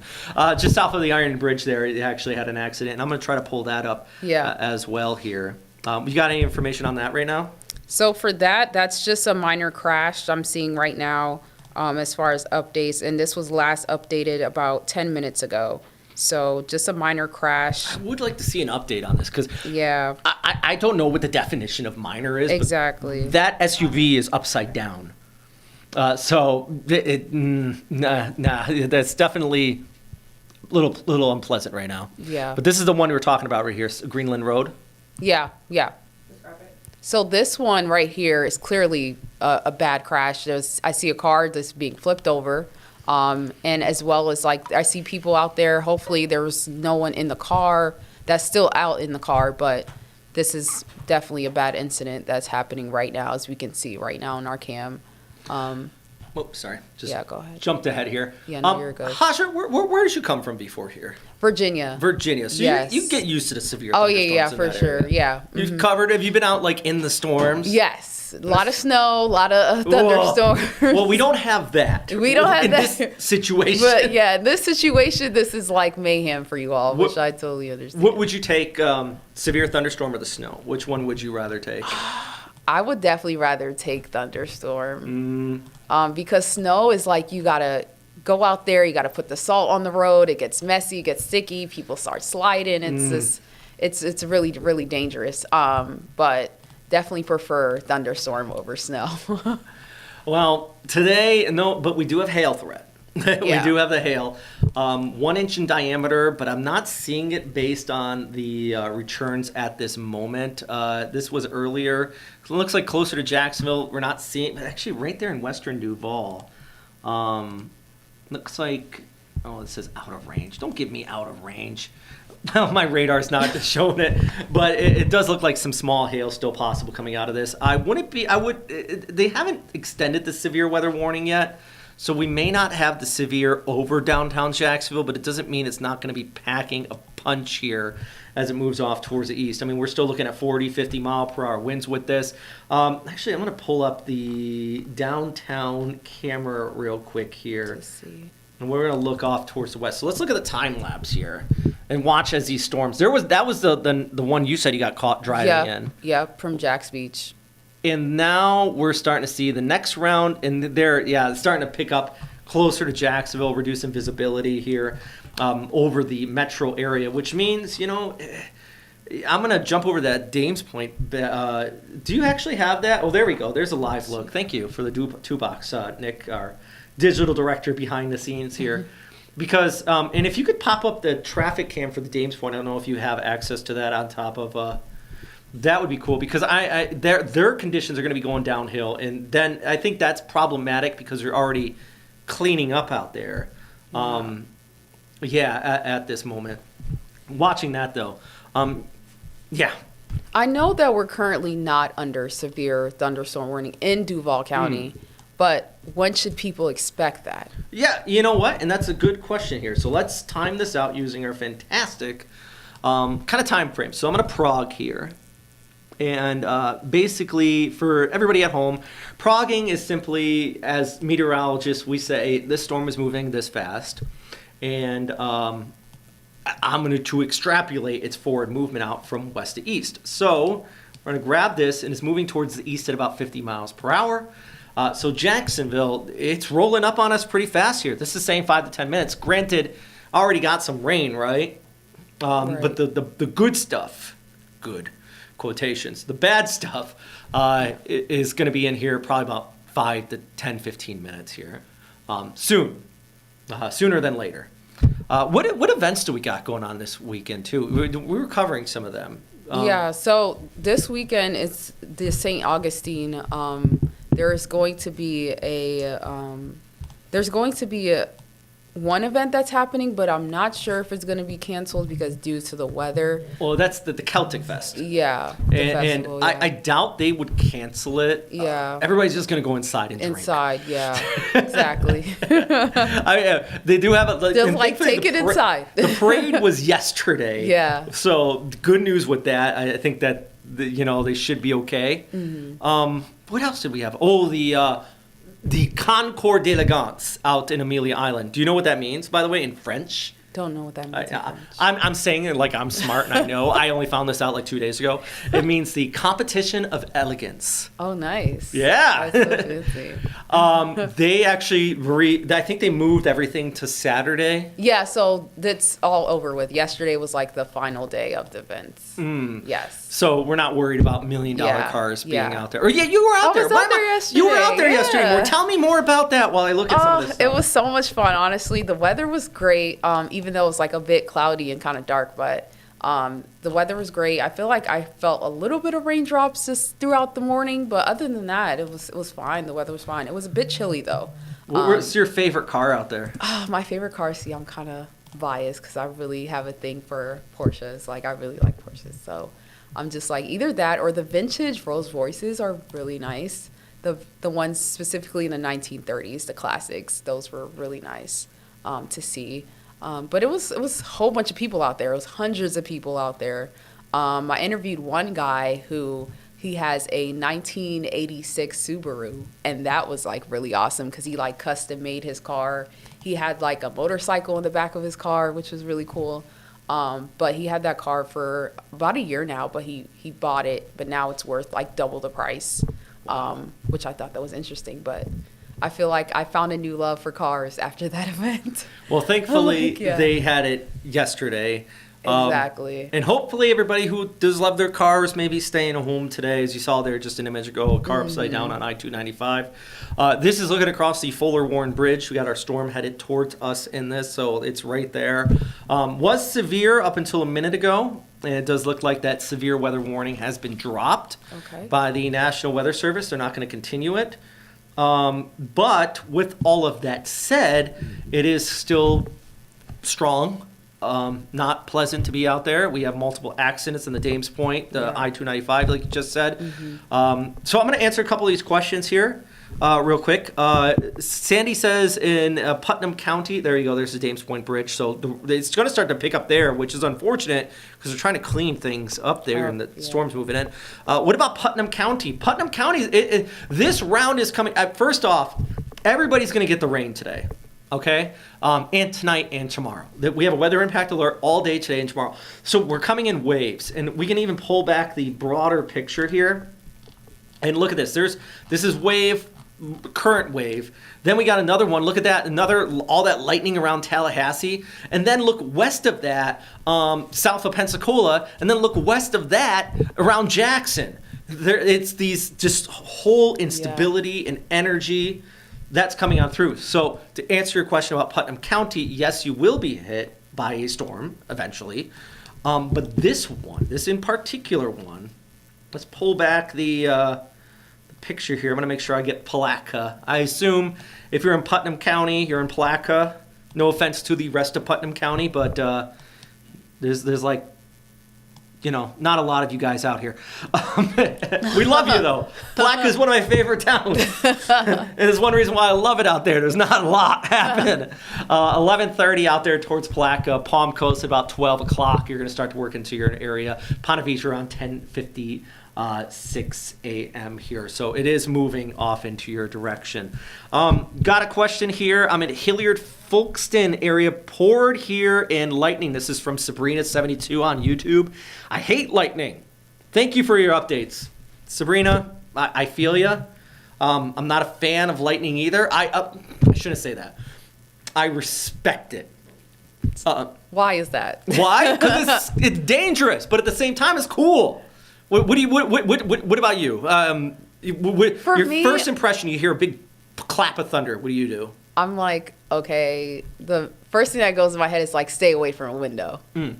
That's like the first thing that comes in my head. Stay away from a window and just duck and hide. Duck and hide. My inner child comes out. It's like, oh, duck and hide, guys. But I know you mentioned to me this morning, how about Brunswick, Georgia, that area? How is it doing currently they've right been now? getting some pretty decent rainfall out there. Brunswick, Brunswick's problem, issue, I should say, is that they're going to see continued rainfall. So the problem is waves are coming on through, so I don't think they're going to see the severe thunderstorms, but I do think that they're going to see just this rain on top of rain on top of rain, which is going to saturate the grounds. I mean, these are the totals, and look at Brunswick. Wow. Yeah. A 3 to 4, maybe. Oh, That's okay, a lot. Yeah, and on top, they've already got about an inch, and now Feel like they're getting the worst of it. Yeah, right? Yeah. St. Simon's Island, that's kind of the corridor where we're going to see this training effect. Yeah. So, of course, we're watching the storm right now, but that's a very good question, Haja, because they're going to be this training and more storms kicking on through here over the course of the next day. Got you. So what if the people are saying, hey, we're just going to wait till it clears out, and hopefully by tomorrow, by the time I head back into work, things will look better? Are they going to look better up there in Waycross and Brunswick? Yeah, eventually.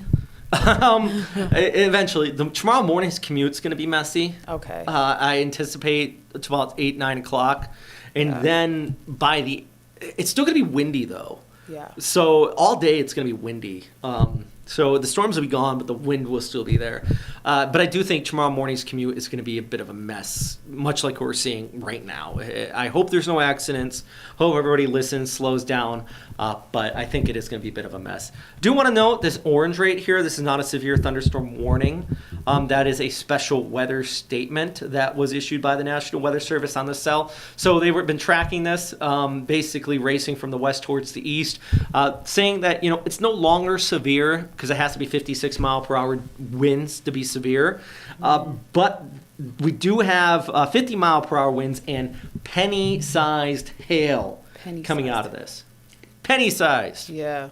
Do you know that the penny's supposed to be stopped being made here soon? I heard that. Yeah. And I was just like, boo, that's... I'm down for it. I don't know when the last time I used a penny. I actually hate change, though. Like, this is very bad for me. I don't know. But my change, I am guilty. Don't judge. I throw it away. Don't. That's illegal. Don't say that. You're like, don't. You're like, wait. Don't say. You're not supposed to do that. But I get it. I don't throw it away. It just gets not like lost. in the trash, but like I get rid of it. It like, goes I'm in my cup holder in the car, and then it's there for like 5 years. Because I'm like, it weighs down your wallet. It's like in the world of like iPhones now, like you have everything on your Apple Pay. There's like no point of carrying around. This is true. Yeah. Hey, let's take a look at the Fuller Warren Bridge. Where we do have conditions. Look at the left side of the screen. So we're looking towards Riverside. Yeah. And you can see the winds picking on up here. And, special weather statement, so it's not severe, but I'm going to watch the wind here just rolling in the downtown in the next few moments as this kind of continues to pick up. That's the Fuller Warren. Let's see if I can look a little bit further west, some of these spots. And quick question here. Yeah, go ahead. Do you think we're going to expect any type of bridge closures moving forward today or no? No. Okay. I take that back. I don't expect it weather related. Now, if we have another accident like on the Dames Point where it blocks off the roads, that's different. Okay. But because you need kind of steady, sustained winds. But with that said, that's not to say that when you go over some of these bridges, you don't need to slow the heck down. Especially the Matthews Dames, the Hart Bridge, all these higher ones. It's going to be a bit of a mess here. Yeah. I'm going to look over downtown Jacksonville. So this is looking off towards the west. The west, yeah. Here we go. So conditions kind of going downhill here too. So let me guys know if you have any questions or anything like that in the comment section. Is that Dames Point? Looks like it's back open. Yeah, it's open now. Yay! Awesome. All those cars moving along there, so that's good. Yeah. Dames Point's back open. It still looks like I-295. It still has that wreck on there south of the steel bridge, the iron bridge. Excuse me, steel. Get my metals right, Robert. It's okay. But point is, and I'm glad they cleaned it up because they're just starting to get really nasty weather right there. Can see the roads kind of look really Actually, wet. I think here at the First Coast News Station, we can start to hear the rain coming down outside. Yeah. I'm going to switch this up. We're going to look at the Dames Point Bridge. This must be the traffic. There we go. So this is looking out there from Fort Caroline up the river. And yeah, you see all just those dark clouds out in there in the foreground. And I mean, that's our cell starting to move over. And actually, we can zoom right in. So there's that line just moving through West Jacksonville right now, out towards the Dames Point Bridge and towards downtown. Plenty of lightning coming out of this too. And like I said, there is a special weather statement in place. Haja, if you want to continue to chat with me here, you are more than welcome, by the way. Trying to keep this very casual because we're talking for hours. I wish I could stay longer. I have an interview at 5 minutes. And that's why I wanted to say something. Yeah, of course. Because Haja is gracious, and same with Jasmine Monroe. Has just popped up in here a second ago. Both of you, this is not your job. You're just in here to help me out. No, so I'm glad I could be on. It was great. I learned a lot. So thank you, Robert. Well, I appreciate you coming in. I know you got a job to do. She's got interviews. She's got stories to work up. And your stuff's probably going to air tonight at 6 o'clock, right? Yep, correct. So make sure you guys check that out. Exactly. Thank you so much for stopping by. Yeah, if you feel like coming back in, you're more than welcome. Yes, I sure will. Please. All right. All right. Thank you. Thank you, Haja, so much for coming by. Of course. All right, so let's track these storms and nail down as they move across the Jacksonville area here, moving west to east. Do have some comments on here. People did like you, so said Haja's the best here. She says, thank you, guys. How long is it going to be bad in Callahan? You know what, Shannon? Unfortunate for Callahan. It's going to be bad longer because you are kind of in that corridor of continued rainfall for that specific area. So I just want you to, you're not going to see the severe weather likely there, at least for the time being, but it is going to be damp and it's going to be wet. It's just going to kind of continue out in that area there. So the answer is Shannon's question about how long it's going to be in Callahan. That's something I do want to watch out for. I see you asked that twice. I do apologize. I didn't get to it right away. Heading over towards YouTube, Mike Mitchell says, I love the Iceman analogies. Sorry.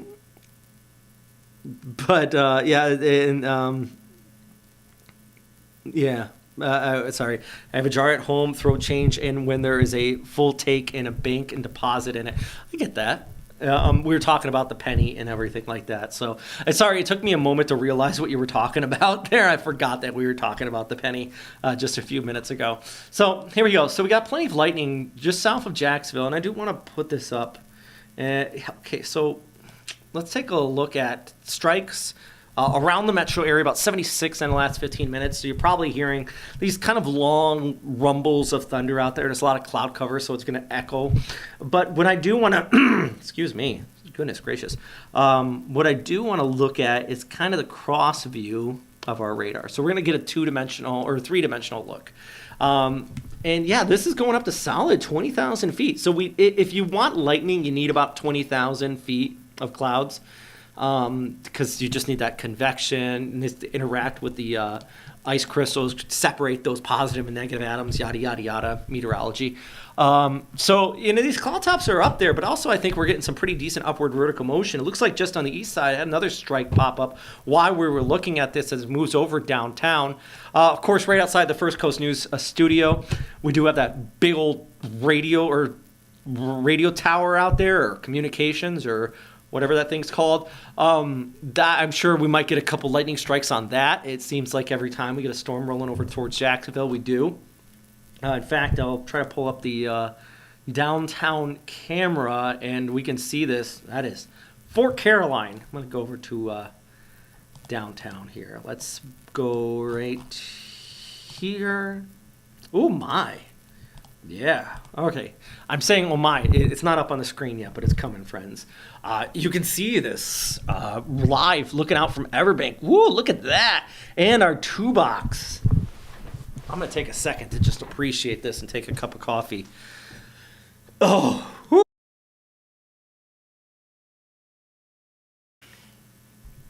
So, yeah, that's over downtown Jacksonville right now. We got this storm pushing through. Let's take a look actually at the radar. I'm going to zoom right in on here. There's rumbles of thunder right now, so you might see it on your screen there over at looking at the bank. You know what, Nick? I see Nick just out here a second ago. We're going to wait for the storm to kind of kick past Duval County, and we'll take another break. But I do want to stay on here with everybody. for the time being, albeit if it's just, us watching this together as it rolls off towards the east. But some pretty decent lightning coming out of this. I just had some reports actually from the National Weather Service. Jacksonville's airport had a 38-mile-per-hour wind just now. So this, you see right there, you see that's the cone of silence. You have the radar going around. There's that circle. That is the cone of silence. But right under that is, of course, the National Weather Service in the Jacksonville International Airport. Just reported 38-mile-per-hour winds, heavy rainfall, as well as that pushes on through. So a lot of lightning still downtown coming out of this. That's why there is, of course, this special weather statement that is in place as we track this severe weather moving off towards the east here. Let me see if there's any hail. Yeah, this line, I wouldn't be surprised if maybe on the north side, just around the Trout River there, you could see a little bit of hail here. Small, penny size maybe, but there is that potential for some hail here because this thing's it's pulling it back, and the special weather statement would coincide with that. There's a look at the radar, kind of showing you the leading edge of this. Look just around Orange Park. In fact, I'm going to pull up the Bucknam Bridge. I think that's going to be a good shot. Looking east to west over the Bucknam, because downtown getting nasty right now though. Let me see here. I can pull it up. There we go. Oh, there we go. Yeah, this is a good shot. East to west over the Bucknam. Popping up on the screen. Left is towards Everbank. But yeah, looking across the Bucknam 2-mile long bridge, and you can see you can't even see the other side out towards Naval Air Station, Jacksonville. That's leading edge of this storm cloud's kind of pushing off over that area. We go back to our radar real quick here. See what I'm talking about. So there's the leading edge of this. That area in orange is a special weather statement. There's the Bucknam Bridge. Just now moving. I wonder if they got picked up on the mic. Oh, goodness gracious. Just had a nice shot of thunder right over downtown Jacksonville here.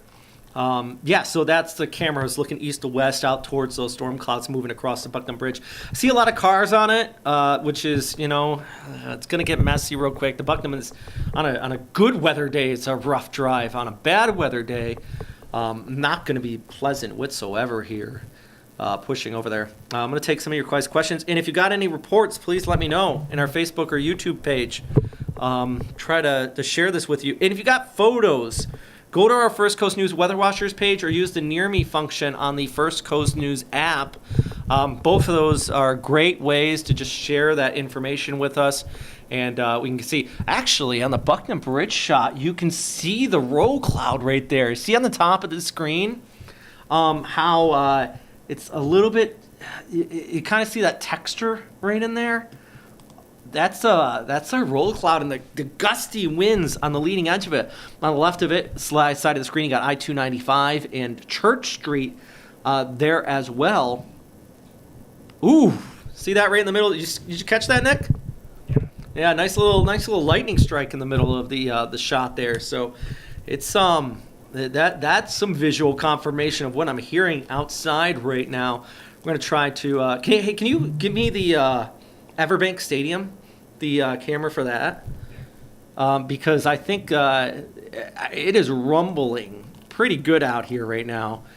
I'm going to pull up the radar while you give me that Everbank Stadium shot, because look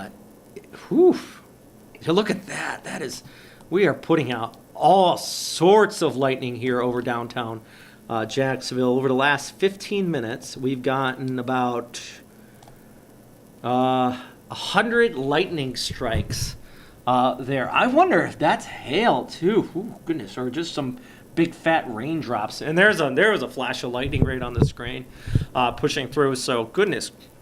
Mike Mitchell says, Robert, can you describe how a storm in Florida has hail and temps aren't cold? Yes, good point, Mike. Basically, our freezing level is about 15,000 feet right now above our heads. So hail has to go above that freezing level, and it comes below it, melts, it goes above and below. So when we look at the cross section of the storm, and I'm going to take a two-dimensional if you come back to my screen, we actually have a pretty decent burst of convection here, if you don't mind coming back, Nick. There we go. Thank you. Up to 20,000 feet right over downtown Jacksonville. So this is getting well above that freezing point. So that is why we probably have that hail in there. It may be warm at the surface, but once you go, there's snow on top of the mountain. There's colder air, and on top of this thundercloud, it's actually ice crystals, and it's cold. So when that water droplet gets above, it freezes, comes down below, it melts, gets back above, it freezes, and that happens over and over. The stronger the updraft, the longer the hail, the larger the hail, because it has more time to continue to build up on and put those layers on. So very good question. Thank you very much for that, Mike. I appreciate that. Susie says, hi, Robert. Hi, Susie. I hope you're having a fantastic and dry day out here. Wendy Frazier says, really got dark here in Middleburg. That was 4 minutes ago. And then hello from St. Petersburg, Florida, I assume. Michelle says it's sunny there. Not sunny here in Jacksonville right now. Tell you that, it is coming down outside. I can hear it. I can hear the thunder right now.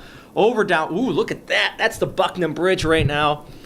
Top end of the screen is that the scud and the leading edge of that heavy rainfall coming across here at the moment. Goodness. That is a nasty storm, and that's look at downtown Jacksonville. Flashes of lightning, winds kicking on through. Radar just showing this whole line pushing through, but woof. Look at that camera kind of wobbling in the wind there, and we got all sorts of lightning. I'm gonna try to pull up the. And you know what? Here's the deal with that lightning. I'm not trying to hype this and be like, oh wow, but I want you to be aware that this is a lot of lightning coming out of this towards downtown right now.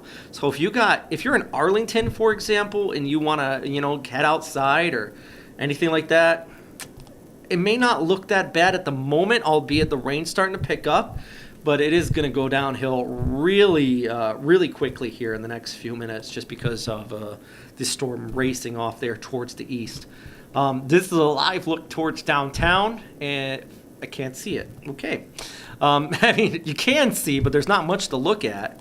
We're going to bounce over to Fort Caroline. Let's look maybe...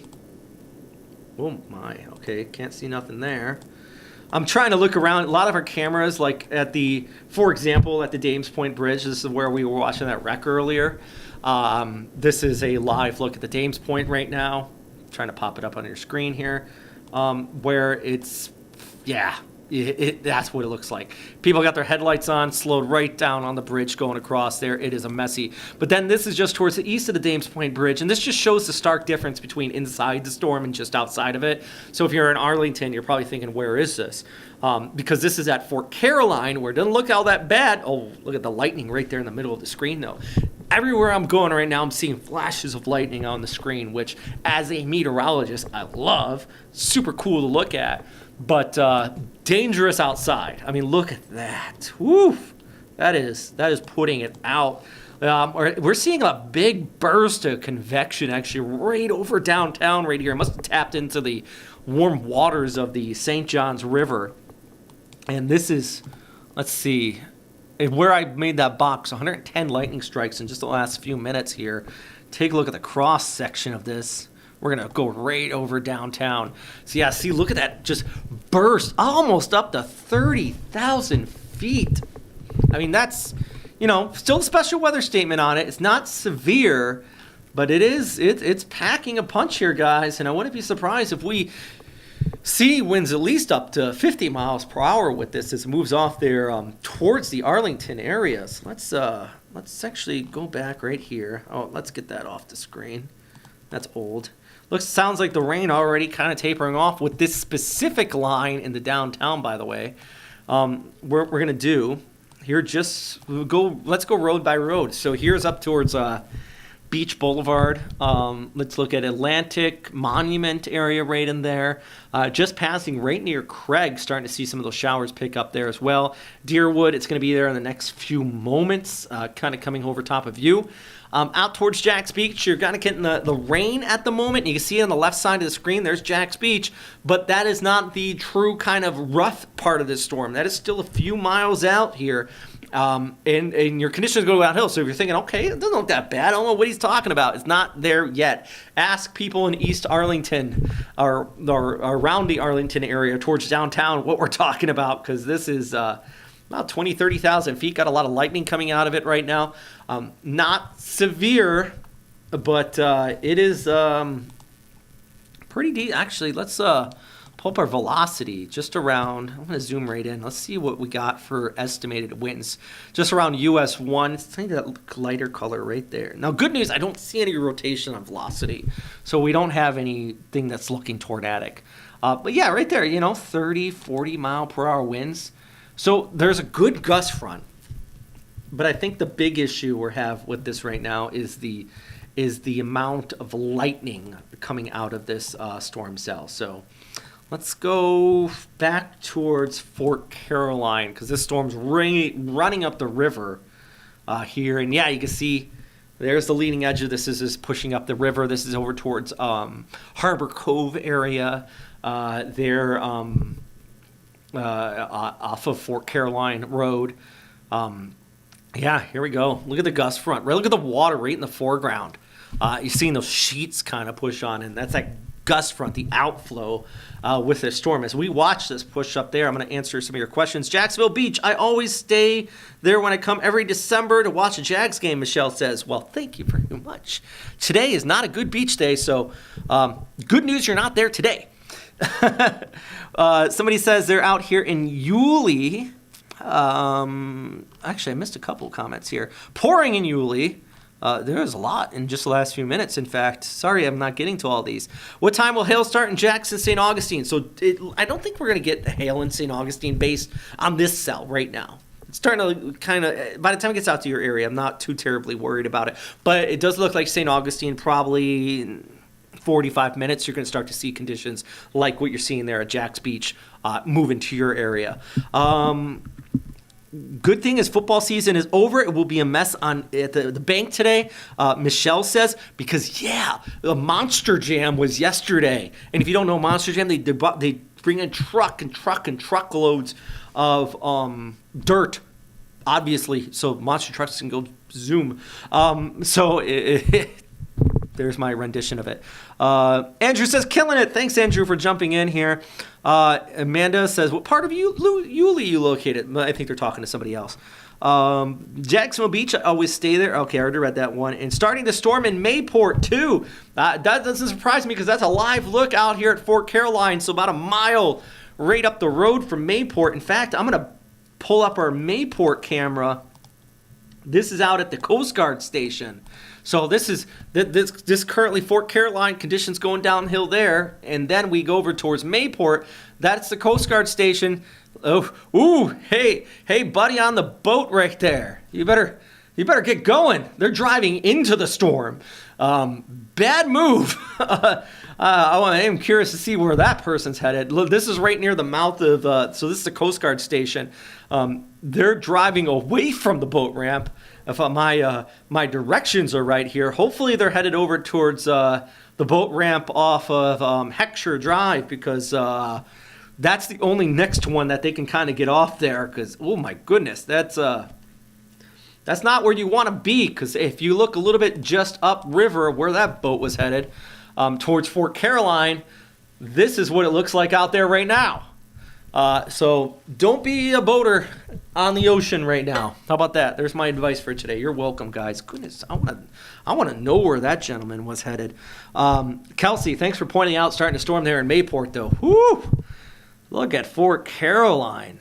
That's a good shot right there. Mike Mitchell says, now pouring in the Mandarin area. Julington Creek had a gust of 19 miles per hour. I rounded up to 20. Susie says, we're discussing tentative power outage plans at my house. Hope we won't need any. I hope so, too, Susie, because, I live in kind of a wooded area, and it feels like a storm like today. The power is going to go out at my house. It always does. I guess it just depends on where you are and how things are set up around your area. But, I mean, look at this. Nasty, nasty conditions at Fort Caroline. Let's pull up the radar, see what I'm talking about here as it pushes over ahead. So there's our line. We got a solid bow echo forming up. A bow echo is kind of a bow. So you can see it here, what we're talking about. It looks like a bow and arrow. And the middle of that, so the middle of that bow is where you could be looking at some gustier conditions. So approaching TPC Sawgrass, which I think if we got friends out there at TPC setting up for the players, they have a lot of tents and things like that. I would be curious if they get any problems with this storm system as it pushes overhead. Running up JTB, got those conditions there. I mean, this is going to be running right up the river, Mayport, Jack's Beach, all those spots. Can you toss me up Jack's Beach's camera, in fact, or maybe give me a dual box or something like that there, Nick? Might see what it looks like out there right now while I try to... Oh, here we go. Heckscher Drive, I-295 East. And there's Jack's. So starting to come down at Jack's Beach. Not quite what we were looking out there towards the west at like Fort Caroline, but it's going to go downhill really fast in the next few minutes. I'm talking fast, by the way, not to hype. I get excited. I like this stuff. But also, I want to make sure I kind of address everybody here with this storm, because this is, you know, we're talking about this together. I'm going to slow down, remind myself. Let's look out towards actually Green Cove, Nocatee, Mandarin. It looks like conditions just starting to pick up there for you. And then out towards St. Augustine. I just had a question about St. Augustine about this storm. So I do want to let you know that right now we're focusing in on Jacksonville. But look at St. Augustine, 11:17, so about a half an hour. Butler Beach, 11:30. Northeast Regional Airport, that is St. Augustine's Airport, which I think they're going to change the name back because not many people understand that St. Augustine.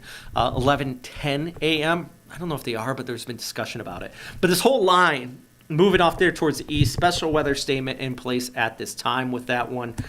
So, yeah, let's go back closer to Jacksonville. Nice solid bow echo. A lot of lightning coming in out of this. I wonder if I can pull up a image from JTB. I'm going to try to look across the intracoastal at JTB maybe, or just up the road there, because it looks like the leading edge of this starting to kind of work its way into that area. Wonder, JTB and Hodges. I got a shot right there. Let me pull that up. All right. So, yeah, this is JTB and Hodges, where it looks like the leading edge of this is just starting to work its way into there. Yeah, you can see the rain kind of starting to pick up. And this is what we're talking about. You know, I don't want people to be caught out in this, some traffic accidents. I mean, we did have that one, looks like one just around, actually another traffic accident. Disabled vehicle on I-295 north, south side. I'm going to try to pull up this camera, in fact, because this is a bad spot where the rain is coming down very heavy right now. I-295 north, just off of south side. There's a disabled vehicle there. Oh, here it is. Where it, like, zero visibility, got a car stuck on the side of the road.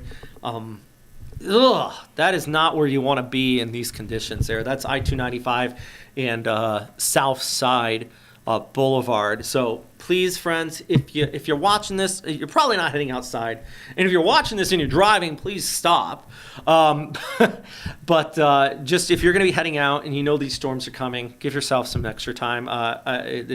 Especially if you're coming up on a situation like this where you do have disabled vehicles, because we have seen a few wrecks already this morning. But also, if you're planning on going outside, I mean, this is kicking out loads of lightning right now out there towards the Arlington area. Now looks like it's just starting to near the intracoastal Mayport. In fact, let's pull up that camera. We were just showing you where that boat raced on by, just by the Coast Guard station. Remember, we were watching that boat? I hope they got to their boat dock wherever they were going, because that storm is racing on through. Hey, can somebody text Greg? He's texting me right now. He's saying, do I need any help with assistance covering these storms? I mean, we've been live here for a while. So, yeah. Or if you're watching Greg on, he's one of our executive producers. Shout out to Greg. Yeah, we're just continuing the watches. So just want to say, hey, I mean, we're making it. My voice is starting to get a little rough here, but, you know, we're getting through. But I think we're staying informed, and that's the key thing, and hopefully we're helping some people out here. Just had another Okay. All right. All right. I think somebody else just gave me a little tip. I keep on banging my table. So I do apologize if every time I bang my table, people are hearing it. So hopefully that fixed it. I put on a mouse pad right there. All right, so this is a live look out at the Duval Fire Rescue. So we're seeing out here where the storms are picking up there as well. This is just right out near the, right across the river from the boat ramp at Mayport, or right across the river from the Coast Guard station right there. Let me see if I can pull this up. It looks like they might have moved the camera from my preview. Let's see if this changes it. Anyways, back to the radar. Oh, I see what was going on. Oh, also the bang is probably me picking up and putting down my coffee here. All right, there we go. That's from the Coast Guard station. Yeah, picking up there. Hopefully no one's out there on the river. I tell you, this is moving off. I'm going to answer some of your questions here real quick. Bobby says, Monument McCormick, the sky is falling. I mean, solid sky falling right there. It's raining heavy. But, I mean, it might sound it because we did have some hail possibly. If you're getting hail reports, let me know. But we did have hail possible in this up to penny size with this moving on through. Jasmine's coming in right now. Hopefully she's wondering if maybe she might have something. I love Florida weather. Mama Carol says it's so active. Yep. Keeps us busy. No holes today, Susie says. I'm at Hannah Park last night. Occasional holes in the clouds. We ain't seeing that today. I thought you were talking about golf because you ain't playing any golf today either. Tell you, none of that.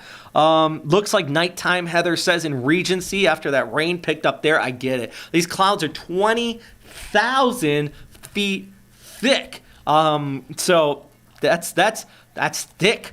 Actually, let's see the latest here. Because the higher the cloud tops, the more lightning, the more convection we have.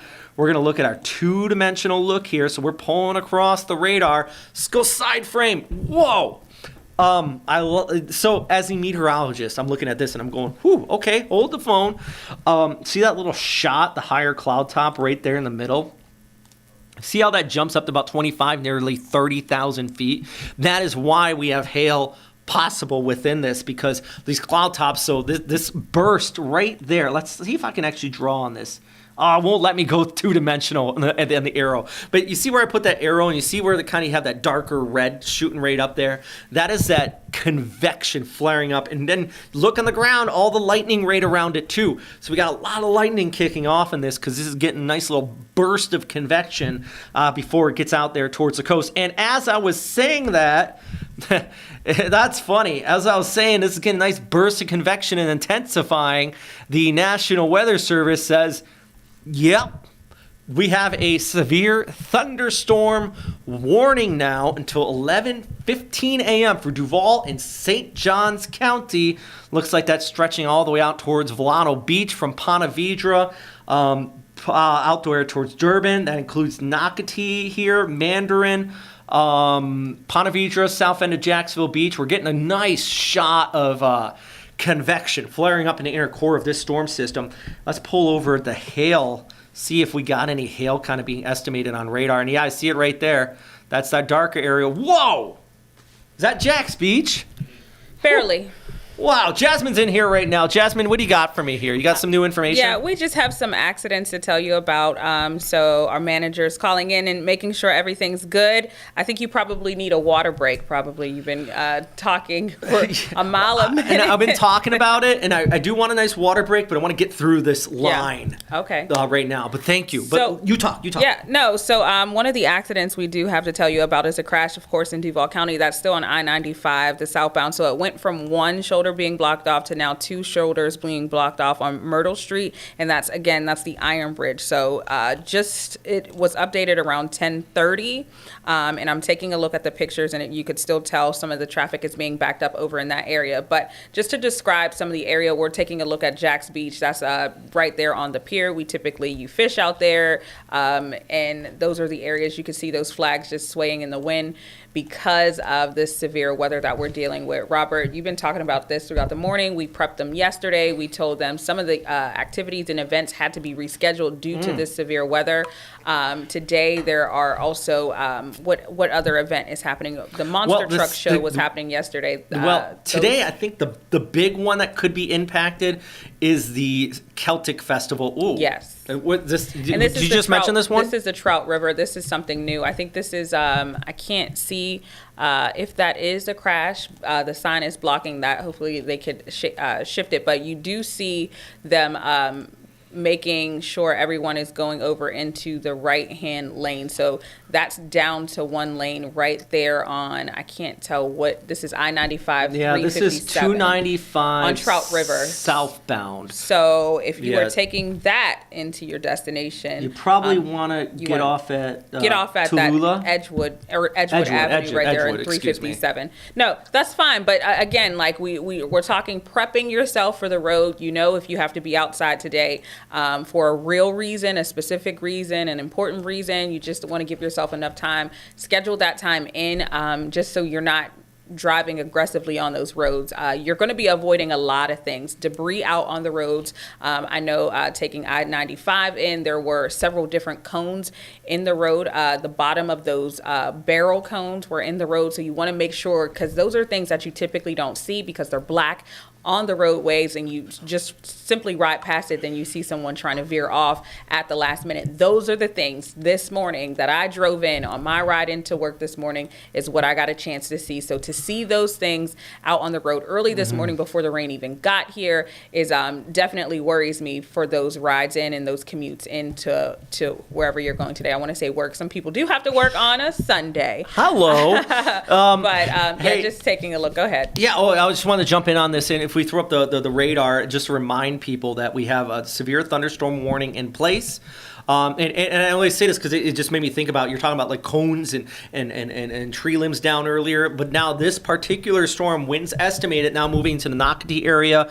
World Golf Village is going to be in the end of it, so around like Bucky's, Durban, around US 1, and now moving right over TPC Sawgrass, which if we got any contacts at TPC, I would love to know if they're good, because they have all the temporary tents set up and everything like that. Tomorrow's media day, and you can see Jack's Beach, and it's moving right over Ponte Beach right now. 60-mile-per-hour winds estimated per the severe thunderstorm warning here, and also penny-size hail, which.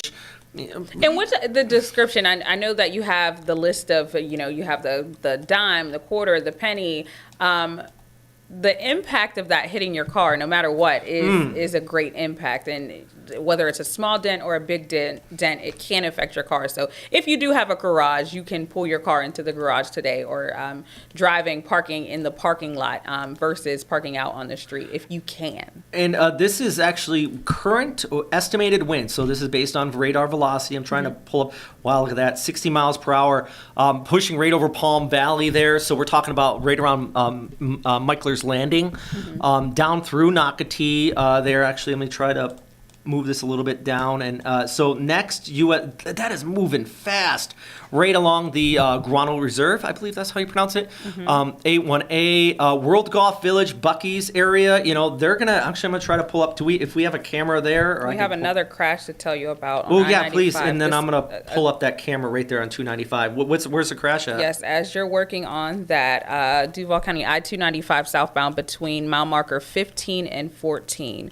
It's not showing us a picture of the crash exactly. They're saying it's minor, but it's an incident right there on the road. Hopefully we can pop that up as we're seeing it. But again, the road conditions are what we're dealing with. Even here at the station, we're downtown, right across from the Everbank Stadium. We're hearing the thunder, the louds, the roaring. I got a chance to peek my head out the door just to see, describing what you see in downtown Jacksonville, heavy rain. And we were wondering, Robert, how long it's been since we had a rain like this. Well, when was our last we good had rain? Wednesday, we had the good shot. Yeah. But the difference is between today and Wednesday is like you said, like this, is the steady rain. And it's been a couple months that we've had just this steady, prolonged precipitation. which is why we have that weather impact alert, because it's one rain on top of each other. So it's saturated grounds. Because this is not the end of it, guys. This is the what we're tracking right now, but then we're going to have more rain this afternoon, then tonight, and then tomorrow morning. Are you here for Good Morning Jacksonville? Yes, I am. Good Morning Jacksonville. So we'll be here probably early, most likely just to get you and help you get on the road. And I'm just taking a look at the clouds. So the clouds, looking at those. That's do you know what this type of cloud is called? I say it all the time. I was going to say, is it cumulus? Is it? Ooh, close. Cumulonimbus. Cumulonimbus. So big cumulus. My linguistics doesn't do well with that, but that's okay. To even nail it down even more so, this is a shelf cloud or a roll cloud. So what's happening, this is by International Golf Parkway. So I say Buc-ee's because everybody knows where Buc-ee's is. Right. So this is Buc-ee's looking north off of International Golf Parkway. This storm is moving about 55, 60 miles per hour. The water is coming out of the base of the cloud, and it's thrusting out, and it's creating evaporative cooling. So that's thrusting up, and it's creating this cloud in the foreground, and that is a telltale sign that the wind is racing. So these people driving northbound on 95 right here are about to drive into it. Yeah, like wall. Zero visibility in the next few moments as this races towards the south on this severe thunderstorm warning. I mean, it's always pretty to see from a distance, when we're looking at this. And I think you guys, what do they say? You guys geek out when you see certain clouds and different type of rain conditions too across the board, whether it's hurricanes or, tornadoes or even snowstorms. But taking a peek at Edgewood, this is what I was trying to pull up. If you are in this area, it's kind of like almost at a 2-lane. Let me just double check where we are. Yes. So we are at those 2 left lanes are still blocked off, and this has just been updated too as well. So this crash, of course, in Duval County on I-95 South at Edgewood Avenue. So you can still make a right off of Edgewood Avenue, but taking a look at the picture, if you were headed, if you're still headed, continuing on right off of I-95 North and Lem Turner, that's when you're going to see those that traffic backed up. The accidents are gonna happen. The rain is coming down. It's consistent. It's gonna be throughout the day. So again, I know that people say you're being dramatic and, but if you don't have to be out on the road and you love your car, I would definitely stay home. Actually, thankfully, the comments today, and by the way, can we jump back to my camera real quick? I want to show you this. So this is it's getting dark real quick down at World Golf Village. The comments today have been pretty responsible. People are saying,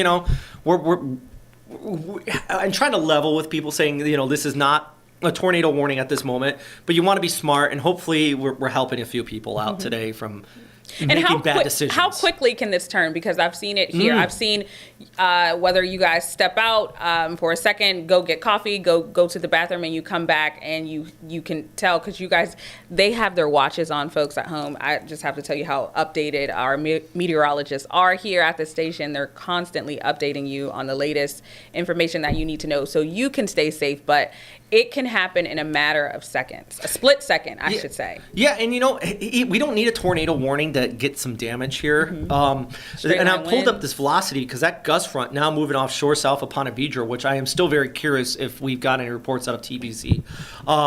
That gust front is that's moving at about 50 miles per hour. It's not going to relocate your house. Right. But it is making, as you just said, Edgewood, a car accident. We had one this morning in Dames Point. We had a car flip over on I-295 just an hour ago. There's a lot of just problematic conditions, not to mention power outages, things like that, which is why, the National Weather Service has this severe thunderstorm warning in place for another 15 minutes. Do you think that this weather it's going to bleed into tomorrow? It could affect anything at TPC Sawgrass? Yeah. Yes. I think tomorrow morning, it depends on if they got any damage out there, right? Tomorrow morning it's going to be messy, but the games don't start on Monday. But media day for us. Media day, yeah. Okay. And it will be windy. If they were playing tomorrow, it would be interesting because we're expecting a solid northwest wind at like 30 miles per hour all day long. So it would be very tough. That's why they're pros. I mean, it'd be slicing and whatever you call it. I don't play golf. Slicing and dicing is what I was going to say. Well, we are continuing on with a severe thunderstorm warning. So, Robert, I do have to say, some people say it's not that serious because it's severe weather, but severe weather can have somewhat a similar effect as such as a tornado, early tornado warning, right? Yeah, and you got to remember some of these. Now, this one in particular is not to that level. Sometimes we get a severe thunderstorm warning that has 70-mile-per-hour winds in it. So a lot of people have gotten to that point in their lives where they say it's just a severe thunderstorm warning. But look at this. This is I-95. That's the outlet malls on the left of the screen there. So it gives you a bearing of where you are here in St. Augustine. And yeah, that's not pleasant looking. And within that, we're looking at 40, 50 mile per hour winds racing towards the south on I-95 here. We've been getting comments from people saying it's going dark. Real quick, in fact, get off before Edgewood Katie says, I'm going to read a couple of the comments. Bobby said it was falling earlier. The sky was falling. Susie says, today we need boats instead of cars on here. Because there's a lot of rain, Susie. But all joking aside, a moment ago, we saw somebody racing up the St. Johns River right before the storm hit in a boat. Don't be that person. Taking a look at I-95, Edgewood still, you can see that it's starting to build up. So as the morning progresses, we're at 11:04 right now.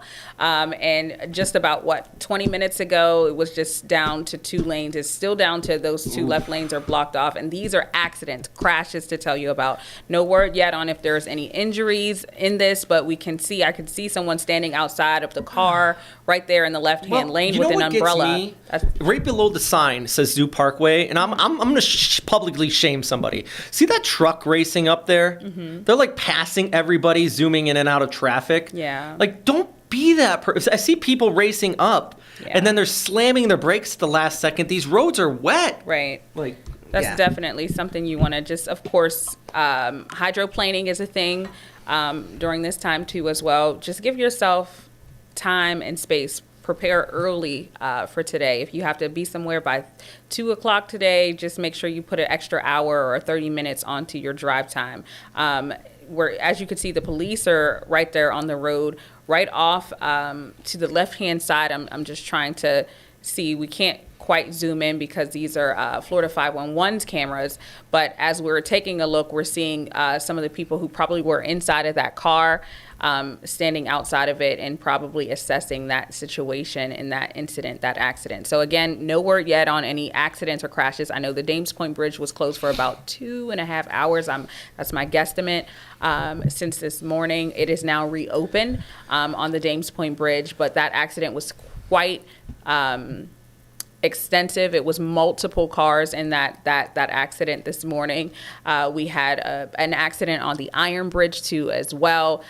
If you do have to be outside, you could see this officer putting on that safety vest just so people can see you. So folks at home, I know I have pretty much everything in my car, Robert, just in case of an emergency. That safety vest in the back of the car, just in case. You never know when a situation may happen on the side of the road, but just be careful. It's the debris in Jacksonville that I notice on the roads a lot, especially on I-95 with trucks and cars. A lot of people who work very hard have pickup trucks out here in this area, and things sometimes fall off their cars, and it's in the middle of the road. So you definitely want to be careful because you won't see that when you're hydroplaning, or even if it's just a regular normal day and the roads are dry, you kind of see it too late. But when you're mixing that with wet weather, it's this recipe for a disaster. Just going a little bit south of, can you throw my camera back up here? Just a little south of St. Augustine. There we go. Got that shelf cloud coming in. And I do want to stress this. We're talking about, where Edgewood is there. We're showing that. But let's remember that is behind this line of storms right now. So they've already kind of got the worst of it there. Still slick roads. But I want to pull up the radar and show you where it's coming. Because for the Celtic Festival, let's say you're watching out here in St. Augustine, guys. We got a severe thunderstorm warning on the north side of this. That is just for Volano Beach. I'm going to pop up because the radar, there's a special weather statement over St. Augustine. Might not be severe, but This line is racing in, and that's going to be there in the next few minutes. St. Augustine Beach. We just saw it move over the World Golf Village area. This is actually just south of the outlet malls, looking towards the north. See that shelf cloud working its way overhead here, and within that, we're looking at winds gusting upwards of about 40 to 50 miles per hour. This is actually a live look I'm pulling up right now. Look at that. Just on the right. It's a beauty shot. It's a beauty shot, but it's dark and scary on Yeah. the right side of the screen there. That's St. Augustine? Yes. Is that So- what we're looking at? Yeah, we're looking at the marina. Got some of the buildings downtown out there as well. Can we take a look so- at the Bridge of Lions, too, if we can pull that Yeah, up, too, just the to only see? problem with the Bridge of Lines is that we're going to be looking away from the clouds. Oh, okay. So like, that's, the we don't bridge- have to. Yeah, I want to try to focus on the storm here, but I'm pulling it up anyway, so you can get an idea of the 360 view here. So that's looking Yeah. away. So it's not bad, but that's what I wanted to for folks to see at home. This is a difference. Just turn to the left, turn to the right, and you see those dark clouds. And honestly, even you noticed it when we were talking about over by TPC Sawgrass. That's a nice shot too. The flag and the scene. You can see how those winds are. This is so Volano strong Beach, too, so as well. just north of St. Augustine. So right where you have kind of where you see the tip of the severe thunderstorm warning there, that's where that camera is out at. Sorry, go ahead. Some questions that I'm getting. How long is this going to last, Robert? Okay, so this specific round, where are they? Did they say specifically? They are at St. Augustine. Okay, so St. Augustine is going to be coming on through, and this is going to last probably about 30, 40 minutes of this kind of heavier stuff. We're going to get a good shot of wind. The damaging wind or damaging, if you got a tent outside for the Celtic Fest, that could be damaging. It could blow a tent. But that's going to last just a few minutes. This is moving fast, this initial band. But then we can pull back the broader picture, and you see out towards Tallahassee, Valdosta area, that is the next wave. We're getting these waves that are pushing on through. And then we got another wave tonight. So we got these lulls in between. So this one is only going to last a few minutes as it pushes on by. Oops, wrong button. Racing towards the south. And then even until tomorrow morning, we're still going to be seeing rounds of rainfall. So if you're headed out there at the Celtic Festival and you know anybody and you're watching and you know somebody who's out there having a good old time at the fest, you don't need to go home, but go inside, ride it out, get some lunch, and let this pass on by real quick. Because this is also kicking out a lot of lightning, too. So I don't want people to be outside either in the lightning here as it pushes on through. You got any other questions there? Someone else that I'm texting saying that they had to change some plans with their car dealer because of the weather. So those are just people taking heed to what we're saying this morning, because it's definitely something that you don't want to have to deal with. But taking a look, you said this is Volano Beach, right? Yeah, this is Volano Beach. Area. I just remind people to, when you are driving around and you see those flags moving, oftentimes it takes a good 25-mile wind gust, not for this flag, but the bigger flags that you typically see inside of the car lots, those big flags. It takes a lot of wind power for those flags to move. So that's how you know how extensive the severe weather is, and just making sure you're careful. But I like to remind people, when you're out on the road, no texting, right? Make sure you have your seatbelt on, slow down, and the windshield wipers are everything. I recently got new windshield wipers, Robert. It was like the best gift to myself that I could do, because you don't realize how bad you need these things until you go get your oil change Also in there. cleaning off Yes. those the headlights, Yes. too. That too, because with the amount of pollen that has been out, going back and forth through the car wash too, hopefully this rain will help clean off some of those cars too. But just definitely remember, you have your check sheet. We know what to do when we're out in it. But for the folks like myself who are new to the areas, and you're in a different area, you're in St. Augustine and you're not familiar, and you don't know what areas that are prone to flooding, like in San Marco, and you park in the wrong area and you come back and your car is flooded out. Those are the things that you want to stay away from. Make sure you ask around before you're parking. Is this a flood-prone area? Check to see stories. Pull up firstcoastnews.com to see what areas are good to park in, what areas are to stay away from during severe weather. And I just want to remind people, we do have that severe thunderstorm warning. That's in southern Duval, northern St. John's. That will expire in 3 minutes. So it's here on the screen, but just a reminder, but that area just south of that, encompassing all of St. Johns County. So St. Augustine down towards about Marineland, you're under a special weather statement. So about 40 to 50 mile per hour winds. So as we've been talking, this is still going to be some messy conditions out here on the roadways as this nears St. Augustine. And right there, you're just looking at the live camera. So this is the glamour shot, as you like to call it, Yes. over St. Augustine. That, it's going to get messy there in a moment. It's a Celtic Fest, so I'm sure everybody's out there having a grand old time, but hopefully they get inside and just, ride this one out. It's only going to last a few minutes. Oh, where's that shot? I-295, mile marker at 311. So I assume We're checking. That's in St. St. Johns John's. County. And I had Haja call TP Sawgrass, some of the organizers there. We're working to see exactly what's happening as of today.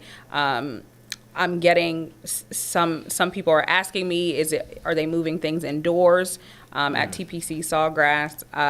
We are checking on that. So don't worry. We are on it right now, double checking those questions. Any other questions, of course, feel free to put it in that Dropbox. Robert, what is that, Facebook? on Facebook and YouTube. We're Facebook and streaming YouTube. live on both of those. Also, you can watch us on First Coast News Plus. We really appreciate it. Anywhere you're watching. Yeah. Also, please share. I don't like being that stereotypical person that says like, subscribe, share. But it does help if you share this out and gets people a little bit more informed. And Yeah. I would like to hear about TPC Saltgrass from Yeah. not only from a meteorological perspective, but that it will have potentially big impacts if there is. I'm not saying there's damage, but if there is something, it could have some influence. Hopefully Yes. not. Hopefully they tied everything down. They So if got. you're seeing me look down, it's because I'm reaching out to my contacts, folks. Oh So yeah, and I bear think with people at us. home understand that because half the time I'm looking down too. We both got computers in front of us. Jasmine's on the phone over there. So. I work faster. So that's why oftentimes I'm looking down. Very serious face here. Yeah. But, we're trying to keep you guys informed and while talking at the same time. So shout out to our managers, too, for a few people have wrote me from our management and it's been like, you good? Like, man, I'm a meteorologist. There's nowhere else I'd rather be than talking about this weather here with you, especially in a day like today. So it's your fault, right? Yeah. I planned this. I paid for it. I was like, I'm working Sunday. Let's go. There's a live look at Jack's Beach on your left, St. Augustine on the right. And you got that shelf cloud pushing right overhead. So we're going to stick on St. Augustine's camera here for a moment because it is about to go down. I say we're going to stick on it and then I'm going to jump. So I want to show you where the radar is. There we go. That's the radar. Just about to enter the Matanzas Inlet area there. So like the Volano Beach boat ramps, just about to get it downtown, right near the fort.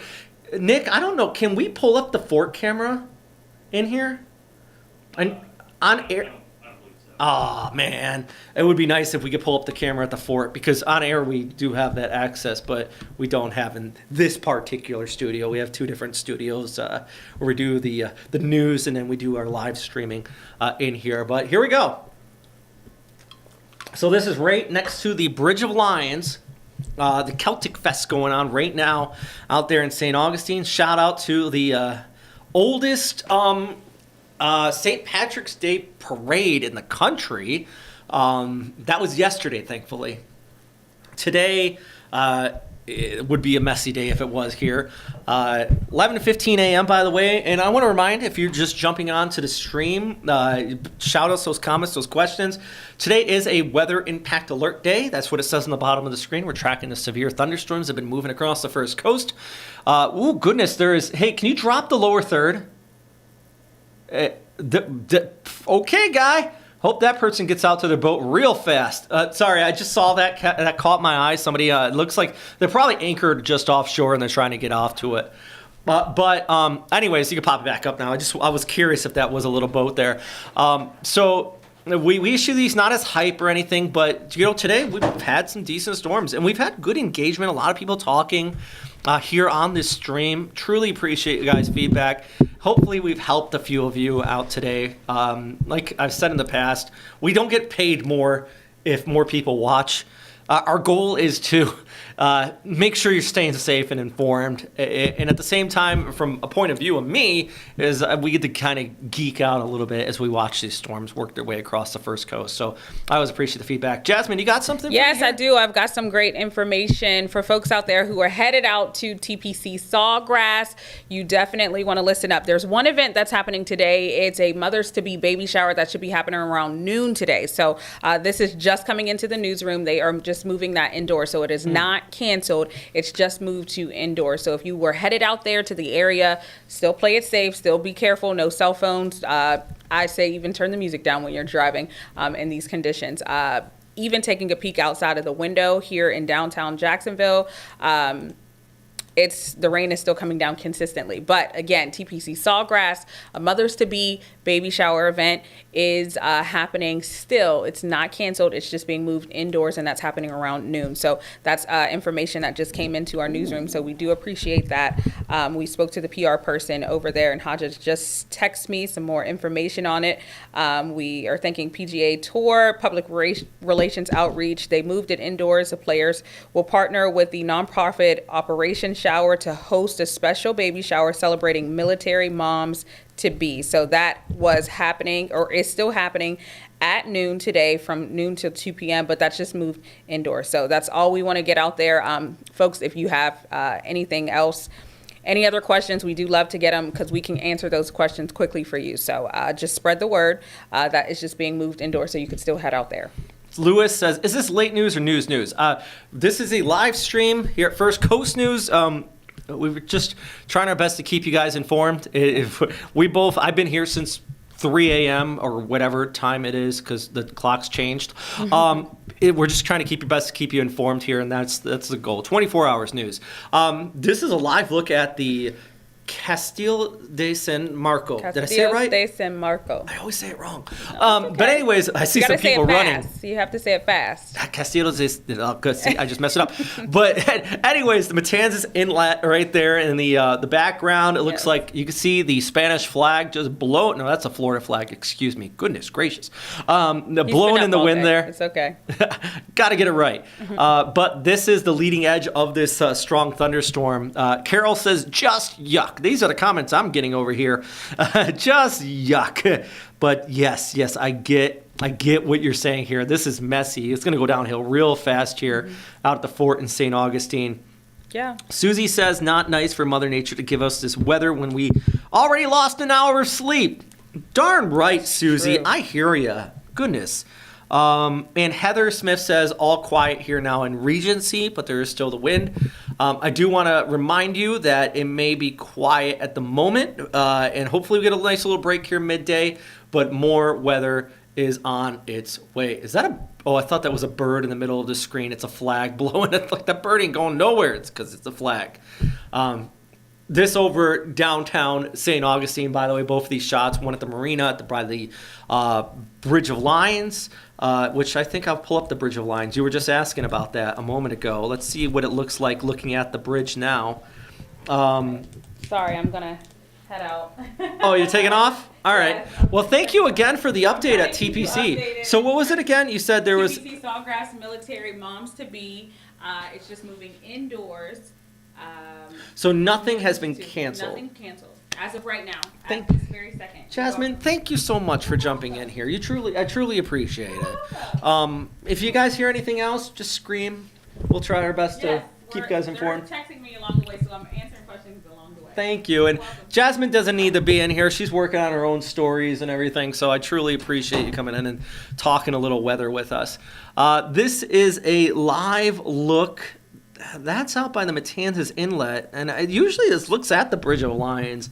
It's not at the moment. I wonder what's going on there. Hey, look, there's a look at the Bridge of Lions. Thank you very much, Nick. We got these cameras out here in St. Augustine.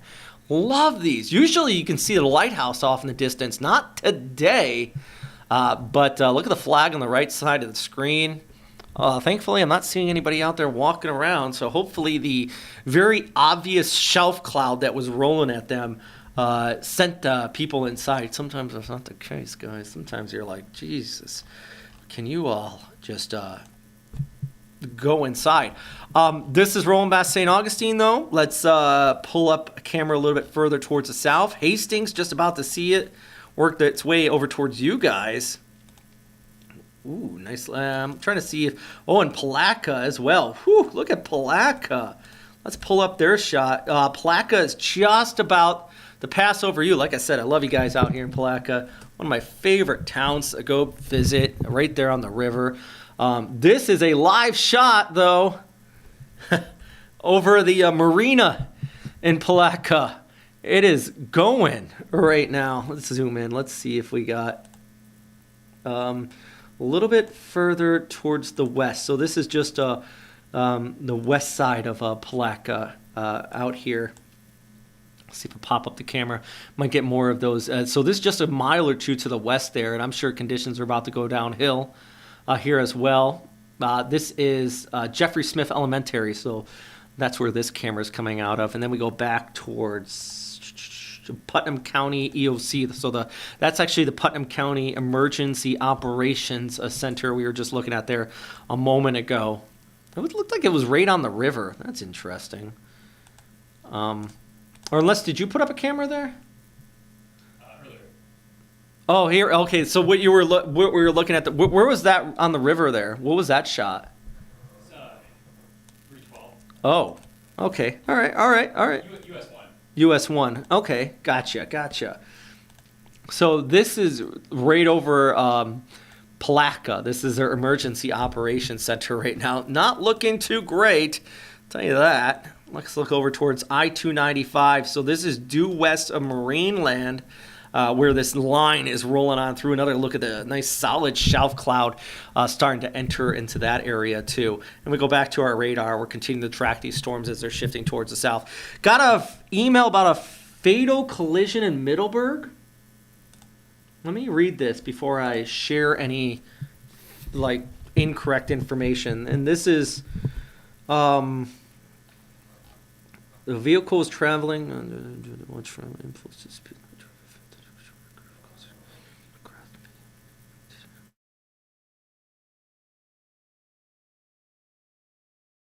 a vehicle turned right, overturned, so it looks like they flipped over, and on